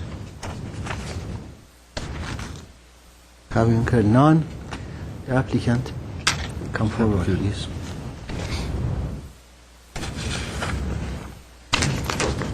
Good afternoon. We just wanted to thank you all for coming out to our house Introduce yesterday. yourselves, please. Just I'm your sorry, names. my name is Shane Purcell. I'm This Ann is my wife, Purcell. Ann Purcell. Wanted to thank you for coming out to our house yesterday. We've been new to the house for 6 to 9 months. Previously, we lived down on Graynold. However, my wife has been born and raised, as well as my father-in-law and mother-in-law have lived in Glendale for many years. So we definitely wanted to stay within the Glendale city. And when we saw this property come up for sale, it definitely struck our eye. Born in Chicago, one of the first things I noticed as a child moving to the West Coast was there were no brick structures. And noticing that, the first thing I noticed about this was that this house was all clad in brick, and it was something that I found very unique. And as we started to dig more and more into the history of the house and the architecture, it just became very apparent that this was definitely a property that was worth being preserved and refurbished to a point where it met that period. So we're very dedicated. My wife and I and our family plan on being in this house for many years, and we look forward to taking any and all suggestions and making the house just as it should be. Thank you. Any questions from the applicants? No? Thank you. Thank you. All right. Now we are going to talk among ourselves. Who like to start? I started last time, somebody else started. I got my- Well, I found the house unique. I think the mass and the size are exemplary for that kind of house. I have to kind of go with the staff as far as, is it outstanding? I would guess so. I haven't really gone around and checked all the different kinds of brick homes around there, so I would have to go and say if staff thinks that it is a unique, Not unique, but well, not common. not common, especially in that area. So I would believe that it should be nominated. So. Very good. Thank you. Any other comments? Let's see.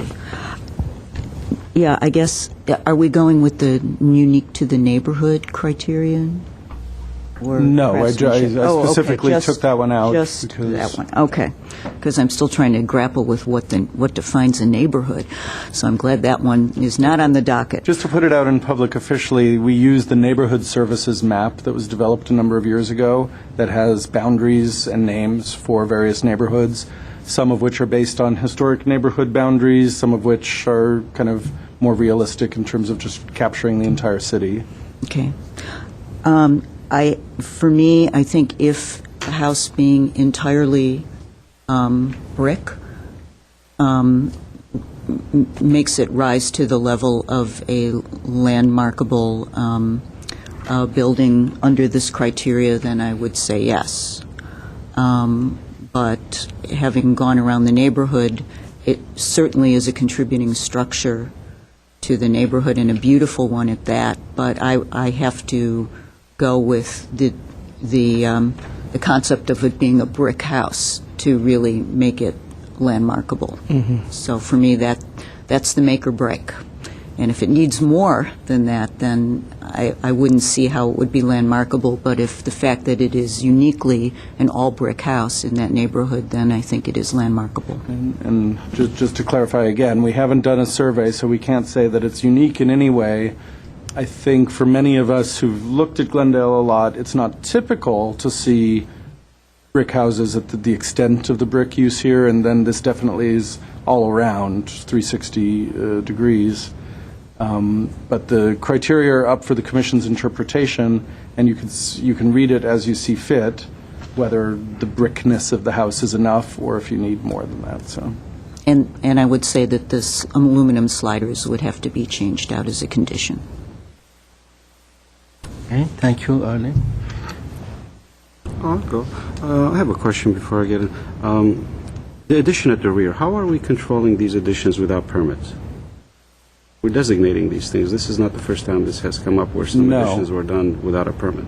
Yeah, How are we dealing with it? I mean, are we just- haven't developed a commission policy for that. In the past, we've designated things that have unpermitted work. We don't, we have no idea what date this work was done, the quality of it. It's clearly an addition visually. You can see that when you're on site. We don't have any permit in the record for it. And Can we just let it go? there's the possibility of asking someone to get a permit for work that was done without. And I think that's within the commission's, Because this has oversight. come up over and over before. I mean, we have we designated some. We just, closed our eyes and said, okay, there's no permit. If it comes up in the future, then it's his responsibility, to my understanding. There's also the question of, does the addition itself raise any questions for you about the Well, it doesn't raise a worthiness for question. I think designation? it's nicely done. There's no question about it. I think they've done a wonderful job with the addition. Because in Just the general, legality of it. Yeah, in general, the commission is part of the planning department, and the planning department doesn't have an enforcement arm. Neighborhood Services takes care of enforcement of unpermitted construction. So I'm not sure, we could make a recommendation to them to consider it if the commission voted that that was an important issue for the commission. But the commission has overlooked this in the past, and That's what I'm bringing. I mean, where do we stop? Mr. Mardian, we passed the question period long time ago. I'm sorry. I just remember. I'm allowed to ask a couple of questions, even though I didn't ask for it before. But aside from that, I'll move on. But I think overall, the mass, the scale, the quality of the house, there's no question about it. I will support it. But I do want these, concur with my colleagues, if they all agree, the sliding windows to be changed. I have no issues with the other windows, although it might be a concern of staff. I think they've done a good job, of, trying to get the right window in there.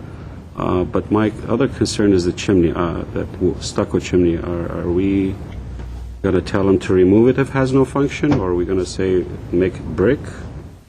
Mr. Mardian, that could be one of your yeah, I conditions understand. if Okay. you want to condition that. But I would like to condition that one and the windows. Those are my concerns. And again, just if I could throw in about the faux chimney, we believe that faux chimneys have been historic features of houses in Glendale at various points. This one, to my eye, doesn't make much sense, and the stucco cladding on it doesn't make much sense. So my guess is that it's not original, but we'd have to do research. So if you're conditioning something on that, we'd have to have a finding for the reason for that. So. That's it. Thank How you. about you? Yeah, I would agree with the other commissioners about the windows, especially if it goes to the Mills Act level. We've been pretty strict about windows and also garage doors, and for some consistency. I think definitely the sliding windows, and I believe there was also one jalousie window that needs to be replaced. I would question the garage door, although the new one is, you could say, nicer than the old one. The amount of details on the garage door, I guess I would just ask the question, would that be approved today as a replacement for it, especially for, considering the Mills Act level? Well, in keeping it, to me, it's a little busy and takes away a little bit from the Tudor details and lines at the top part of the garage. So I have a little bit of difficulty with it, but knowing it's new, I think is something we should talk about. Would we approve that or encourage that today? Are you asking? It's not, yeah. No, we would not approve those doors on a house of this vintage today. So and we've had a lot of discussions about garage doors, and we had a presentation a while ago. The sense that people think when they see what they call a carriage house door that opens on hinges. There were some hinging doors on houses of this vintage, and I don't know if the other doors, it's possible those wood doors were the original doors themselves, but I didn't see them, and I'm not sure if the applicants had a sense of their age when they replaced them. But I think the issue that we would have with these doors is the faux strap hinges and then the little handles. if someone came to us with a door that was similar to that, except for those features, we'd probably approve it. I guess I would just feel strong that as a commission, we have consistency, especially with the Mills Act, that we hold pretty true to window replacement and garage door replacements to be that what was, or what should be original. So those are just my two kind of conditions for the house. Otherwise, I think it's a fine example and very unique to have the brick at this extent. Okay, thank you. I think, is it my turn? Yeah. Yes. I think it's a very nice house. I am all in favor of recommending to the council to designate it. I have concern about the aluminum window. I do not have a lot of problem with the fake chimney, but if my colleagues do have that concern, I would like to hear some sort of recommendation, and if they agree, I would ask you to allow the staff review that rather than the project to come back again. If it's okay with you, it's entirely up to you how do you make the motion. But other than that, I support the project. And we have to see how do we change the window, the slider. Do we make a condition that it's done rather quickly or in a certain time, or how do we do that? I do not know. When we, excuse me. We've done it in the past where they do it before it goes to city council. Yes, and that's what we're trying to avoid. We're trying to use the Mills Act to kind of condition this kind of work. What we do when we write the contract is we include an addendum with any of the changes that the commission has recommended, like windows or garage doors. We work out a timetable with the applicants to see what's realistic. If someone started saying, I don't think we can do that for 5 years, we might try to rein that in a little bit. But the Mills Act is an ongoing, contract. So I'd say probably working with the applicants within 3 to 5 years, we could probably get the work done, if not sooner. I also share the comment that was made regarding the garage door. If that can be replaced to a more appropriate one, I would be in favor of that as well. Okay. Having said that, would anybody like to make a motion? I'll make a motion to recommend this to City Council with the conditions for both the designation and for Mills Act. With The conditions that were the replacement of the sliders. And the jealousy. And the jealousy. All the aluminum windows. All the aluminum windows. I'm going to forego the chimney with my condition. how about the garage doors? There's limited visibility. I mean, I don't want to make it unreasonable for them to go change this new door. I mean, I don't know, the hinges are the issue that pops out. That could be painted, I think. The windows, the hinges. I'm not going to make that condition on the garage door. I think, Okay. I'll just. Do we have a make those- second? Or second. Roll call, please. Commissioner Mardian? Yes. Commissioner Morgan? Yes. Commissioner Vidor? Yes. Commissioner Shire? Chairman Amirian? Yes. Yes. Motion passes 5-0. Okay. Thank you. Congratulations. Can I make a comment? Huh? Can I make a comment? Oh, absolutely. Arlene is making a comment. I may have misunderstood you, Jay, but I just wanted to make sure that we're clear on this. I think if the Mills Act is going to be implemented, that the first year that the homeowner has the benefit of the Mills Act, they should make every effort to address the conditions upon which their house was landmarked. I don't think 3 to 5 years is acceptable at all. That would put us in by the end of 2012 for the condition? Yes. Okay. Is that condition for this project or generally? What has been our practice? We've worked it more informally with the applicants based on their finances, based on the extent of the work. Most people have agreed to changes within the first few years of the contract. And we could, I think it's important to have some flexibility there because we're going to have different applicants with different situations, both in terms of what you're asking and what, how much tax. Not everyone gets the same amount of tax break either. So I think it's good to leave it open, but we could condition this, and if the applicants were not able to do that, we could come back to the commission and ask for an extension. So.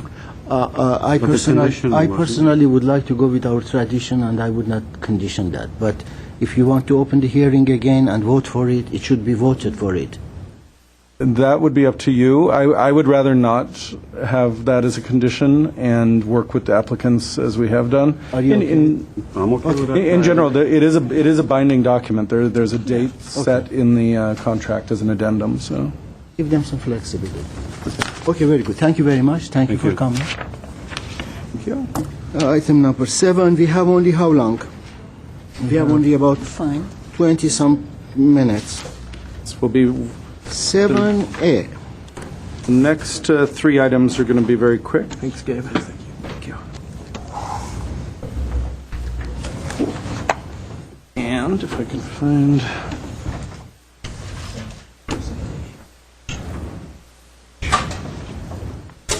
Okay, since we have many new commission members, and we've had meetings with all of you, and we've discussed our historic district process, but we wanted to air this publicly so that anyone watching, anyone focusing on the doings and happenings of our commission knows what we're going to do in the near future, because we have several historic districts floating around as potential right now. We're expecting to have one fairly large historic district in Ross Moines come forward with a nomination in the next month or so. Right. So we'll be back in gear with the historic district process. We have at least 2 other neighborhoods that are actively working within their communities to see if there's support for a historic district. So we're expecting this year to we've had a bit of a lull since our first 3 designations, and we may kind of be reactivating the process. So I wanted to just draw the Commissioner's attention to the district process flow chart, which we have available online on the preservation pages of the Community Planning Department website. And basically just to let you guys know what to expect. We are trying to streamline the process based on some of our experience with the previous designations, some of which took almost 2 years, a year and a half or so. At this point, it doesn't seem realistic that we're ever going to, given our current structure, have a district move through the process in less than a year. I think we should look at a minimum of a year-long process. More realistically, we should expect it could, again, go up towards a year and a half. The process is completely driven by the neighborhoods and by the citizens. So the city is not telling any neighborhood that we want you to consider being a district or you should be a district. We're waiting until neighborhoods come to us. And they come to us for a variety of reasons, which I'm sure you're familiar with, but usually it's when they start seeing changes at a pace in the neighborhood that are taking away some of the things that made people choose to live in that neighborhood in the first place. So either alterations to houses or in some cases new construction are often the motivating factor in a neighborhood's coming forward with the application. The application is available online. I work with the applicants before it ever comes to the commission to make sure that we have a complete application, we have enough information for you guys to consider this. The step after I believe that an application is ready to come to the commission is to agendize it for one of your hearings. You review the application and make a recommendation on whether you can support or not support this to move forward through the process. If you were to say that this doesn't look like a historic district, we don't think this nomination is complete, we need more information, you can send it back to the applicants, and at that point they can either do some more research, work with us to kind of come back with a more complete nomination, or they can actually go to City Council and appeal your decision. City Council could then either concur with the commission or force the district to move through the process. Assuming that either that happens or more likely that the commission says this is of interest, we're not sure if it's a district yet, but we want to consider it, you vote for the process to proceed, and then we move into a public meeting phase. The applicants are proposing a district. It doesn't matter how many properties. They don't necessarily have to be residential. We could have a commercial historic district or even a mixed district of different uses, but there is a boundary that's proposed. So we take that boundary as the initial concept proposed by the neighborhood, and we then notice a 500-foot radius around that boundary, as well as every property owner and resident within the boundary, that we're having a public meeting. The goal of that meeting is to just bring people together and tell them, hey, this has been proposed in your neighborhood. We don't know if it's going to happen. This is why these people in your neighbors think that this is a good idea. This is how the process works, and we answer any questions that people might have. So the idea is to try to create as much of a level field for everyone, whether they support the district or they may initially oppose the district, to kind of get the information they need to make a decision. After that meeting, the proponents can circulate a petition throughout the designated area, and they need to get 25% of the homes or properties on that petition, which means they have to get the owners of those properties. So if there's a couple that owns a house and one member, the husband, supports the district and the wife doesn't support the district, that will not count as a vote for that property on this petition. So we have to have unanimous support within that, within the ownership unit. If the applicants come to us with 25% plus of the homes or buildings in the area, we move forward, and they need to do that within 3 months.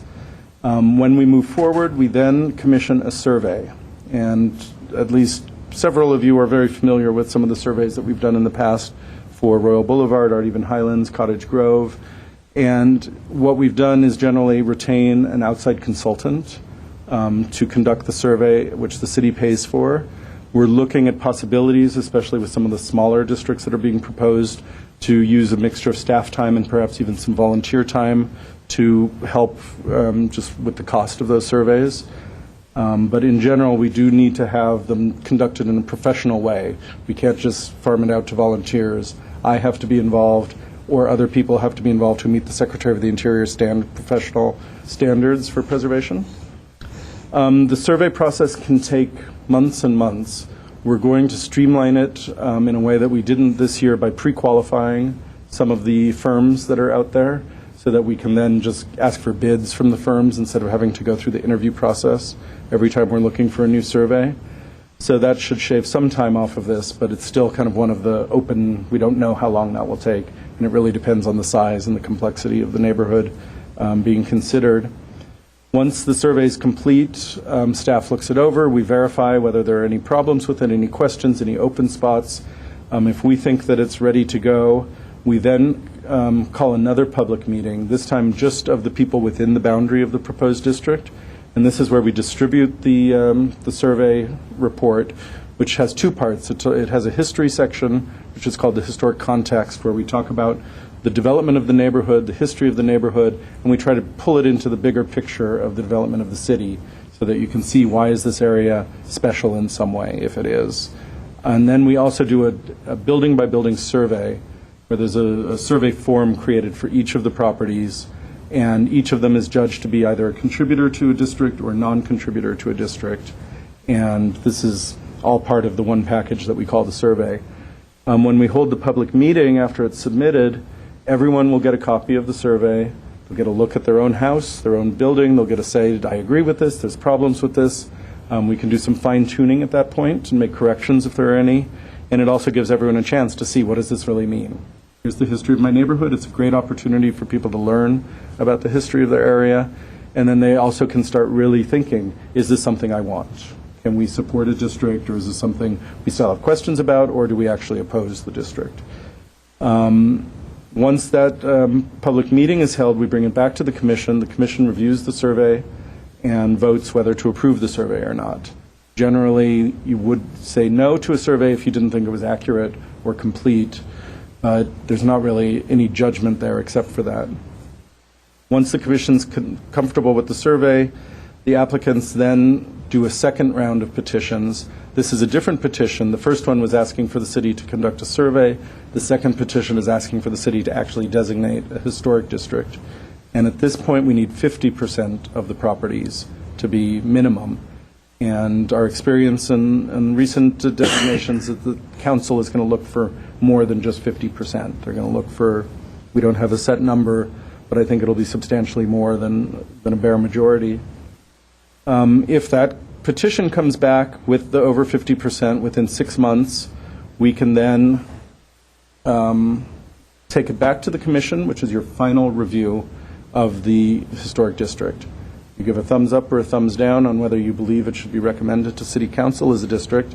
If you say yes, then we then take it to the Planning Commission, because historic districts are actually zone overlay changes, and any zoning change has to go to the Planning Commission. So this will be the first time the Planning Commission is seeing this or hearing. Hopefully they've heard about it, but they won't know much about it. So it's kind of like starting over, just telling them what we're doing here, why this district was proposed, and what the community has petitioned for. If the Planning Commission votes yes, and I forgot, the Historic Preservation Commission and Planning Commission are advisory at that point. You can vote yes or no. Planning Commission can vote yes or no, advising City Council. City Council has the final vote. If City Council votes yes to approve the district, 30 days later, we have a new historic district. If they vote no, there's the potential for appeal, but no, there is no appeal. Yes, no appeal at that point. Yeah, no district. So that's basically the process. There's a lot of public input.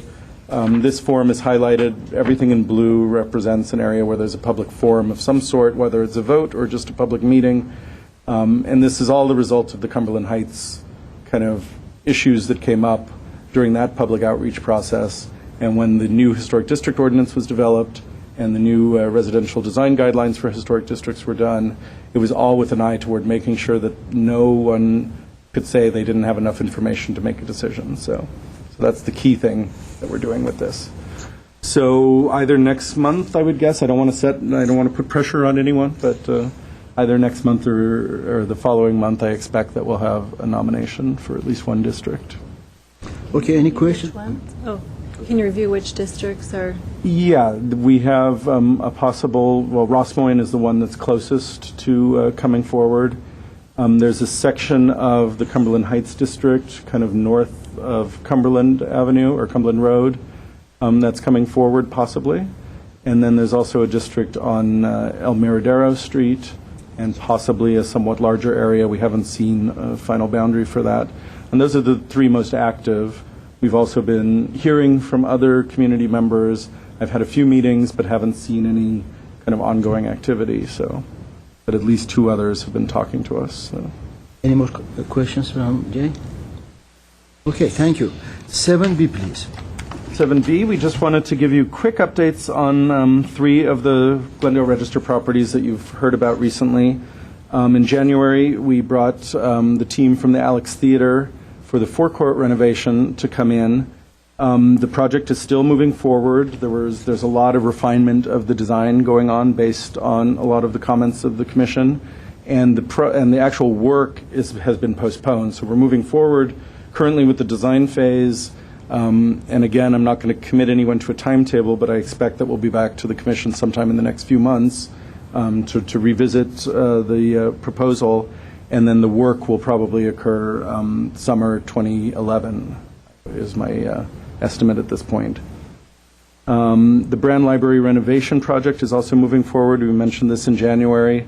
The design team of Gruen Associates and Offenhauser McKeel Architects, the latter serving as the preservation architects, are finishing up their outreach phase where they were meeting with some of the city players in this process and kind of finding out what each of the different departments is looking for in this process. They've outlined a timeline of doing public outreach as well as coming forward with a formal submittal to the Preservation Commission. Those dates aren't finalized yet, so I don't want to put anyone on the spot with that. But you should know that there will be public outreach to most of the, or all of the stakeholders who have an interest in the library site. Commission members will be invited to attend those meetings as citizens, and then you will also be reviewing the project as the Design Review Authority and Preservation Commission for the Glendale Register property once those drawings are ready. So that is moving forward. And then finally, I was at the Good House last month, which you may remember we had people from the community come in complaining about the termite infestation problem. The city's retained an exterminator for the project. We met at the site to look at some of the specific site conditions, most notably the cast iron cresting at the top of each of the ridge lines is going to be a problem because they have to tent the house. So we went up on the roof and we were looking at it, and it's something that's easily removed. So we're going to have people removing those cast iron elements. The house will be tented, and then everything will be put back, and hopefully we're done with termites there for a while. So those are the updates. All right. 8, comments from commissioners. Anybody has any comments? Yes. Please.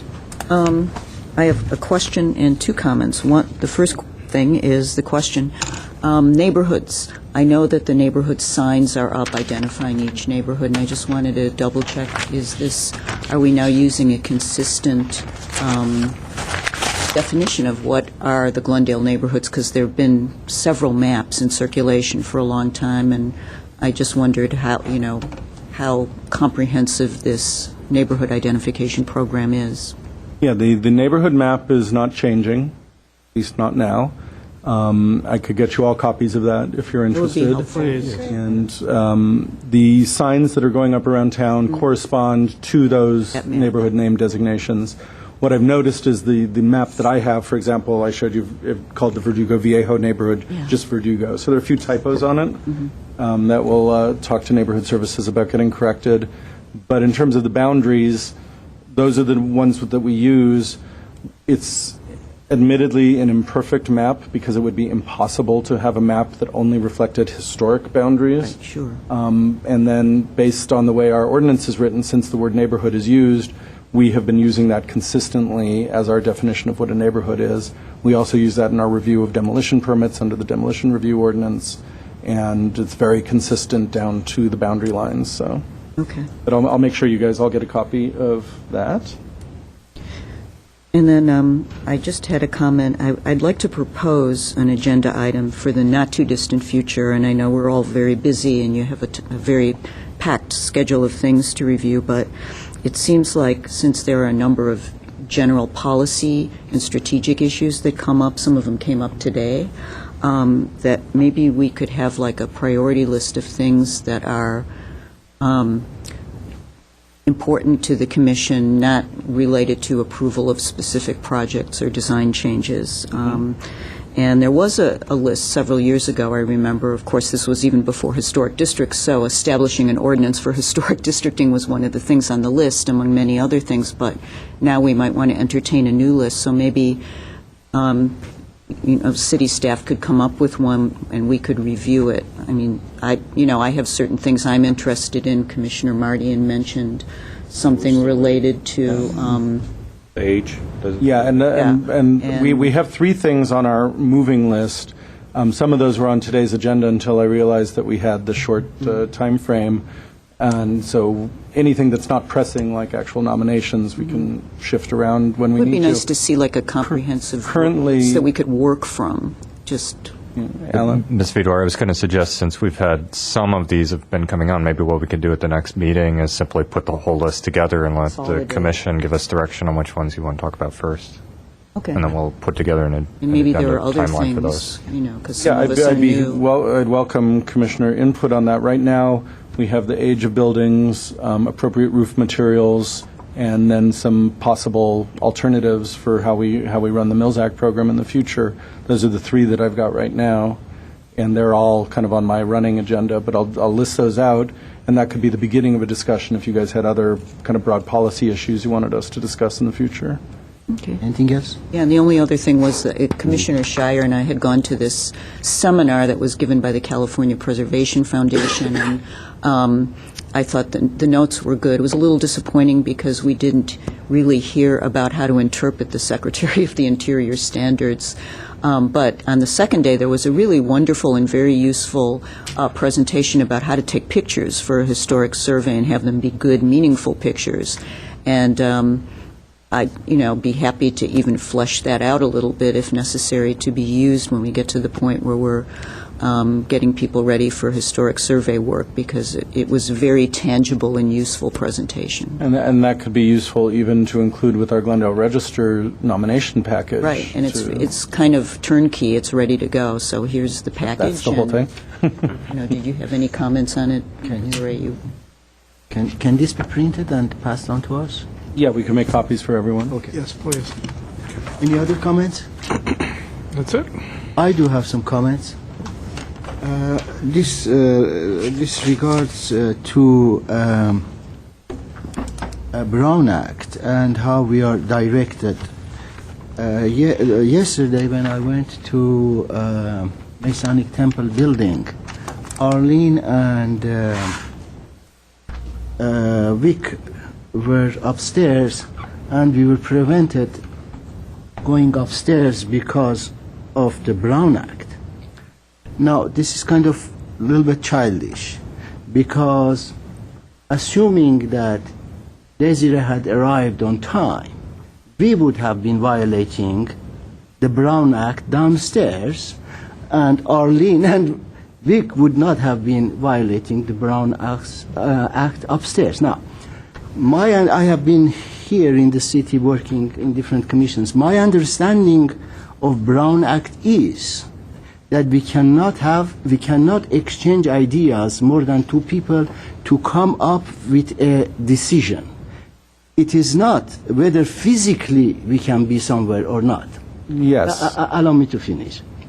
Having said that, I would like to ask that anywhere we go from now on, if there is a tour to take us, the tour of the place, we should arrive at a certain time, all five of us. Because some of us, I don't have time to wait until somebody finishes and comes down or goes around. We have done that in the past, many, many times with design review. All of us get into the car, go and see a building, we talk about everything else, our girlfriends, our wives, and our mothers, but we don't talk about the project. None of which are covered by the Brown Act. So I would like us not to be treated like children and told when we have had a meeting, we have been told what it is, we have to make a judgment, not somebody over there in the lobby of a building telling us, hey, you cannot go up because somebody said that. That upset me a lot, and I'd like that to be clarified. Yeah, and I'm sorry that upset you. That was based on my direction. I tell the applicants who are offering their space for a tour that the commissioners are supposed to police themselves, but at no time are more than two commissioners supposed to be with you on tour discussing this nominated or this project that's under consideration by the commission. And this is coming straight from the city attorney's office, and it's unfortunate time-wise, and the reason we give you a window is so that hopefully you don't all show up at the same time, and hopefully we don't run into this problem. I think the Masonic is probably the trickiest tour site we've had, given the verticality and how long it takes to actually tour it. In the future, we could ask applicants to be prepared to maybe offer two tours, to have two members of the applicant team available to take you through. But I don't see that the city attorney in any way would approve having even three of you, let alone five, go on the tour at the same time. I would like Michael to come here next meeting and explain that to us. That is totally wrong interpretation that you have. Okay. We can go, Yes, we have done Mr. that many, Chairman. many times. Chairman Amirian, we'll ask Mr. Garcia or somebody from the city attorney's Would you office to please? clarify that. Yes, yes. I know that having just had a discussion recently with staff from other cities in Burbank and I believe in West Hollywood, they do allow tours, actually city-sponsored bus tours, but they're actually noticed as a public meeting, so anybody, member of the public, can join you on that tour because you potentially are touring a building or making a decision on at a later date. So that's how they've dealt with it in some Los other Angeles cities. is a noticed public meeting. Well, and one of the other things is that if it is notified and somebody wants to join us, that would be all right too. We should, in my opinion, we should eliminate going inside of people's house. We really shouldn't go inside of people's house. That affects us, our judgment. All we deal is the outside of a building. And if I am not mistaken, we should, I have read this somewhere, that our concern is the elevation that is visible from right of way. No. But we are dealing with back of the building as well. Now, the Glendale Register and the Mills Act are 360 every exterior portion of the parcel that the designated landmark Okay, sits that's on. fine. That's fine. In that case, we make sure that we don't go inside. There is no need for that, and it's... Yeah, and I understand your point there, and what I was saying before about, it's hard to separate the two. In some situations, we're asking people to open their home. It's often easier to get to the backyard, walking through the house than it is to necessarily go through the gate that may be stuck on the side. Who knows? That's something we could discuss. If you want to agendize that for commission discussion and have support from one of your colleagues, we could talk about a commission policy for touring. Chairman, I would support it too. Yeah, I would prefer to walk on the side rather than go inside. It's a rainy day, mess up people's carpets. There is no need for that. Chairman Marion, if I may suggest that we do agendize this for the next meeting, ask somebody from the city attorney's Okay. office, and you Yes, can, as a please. commission, can discuss policies regarding tours and how you'd like to handle that. Because we never used to do that before. We never went inside. We never went inside. Okay. Now, and one other thing I want to do is, when we are done, I do not want to call for a vote on adjourning. I will just ask informally if there is anything, and then we adjourn. Calling for vote for adjourning isn't that a little bit too much? Mr. Chairman, the city council simply takes a motion and a second, and then they're over with. They There's no do. vote about whether they leave. All right, good, all right. Motion to adjourn. Anybody would like to make a motion? Motion to adjourn. Second. Okay, that's it. So easy. Done.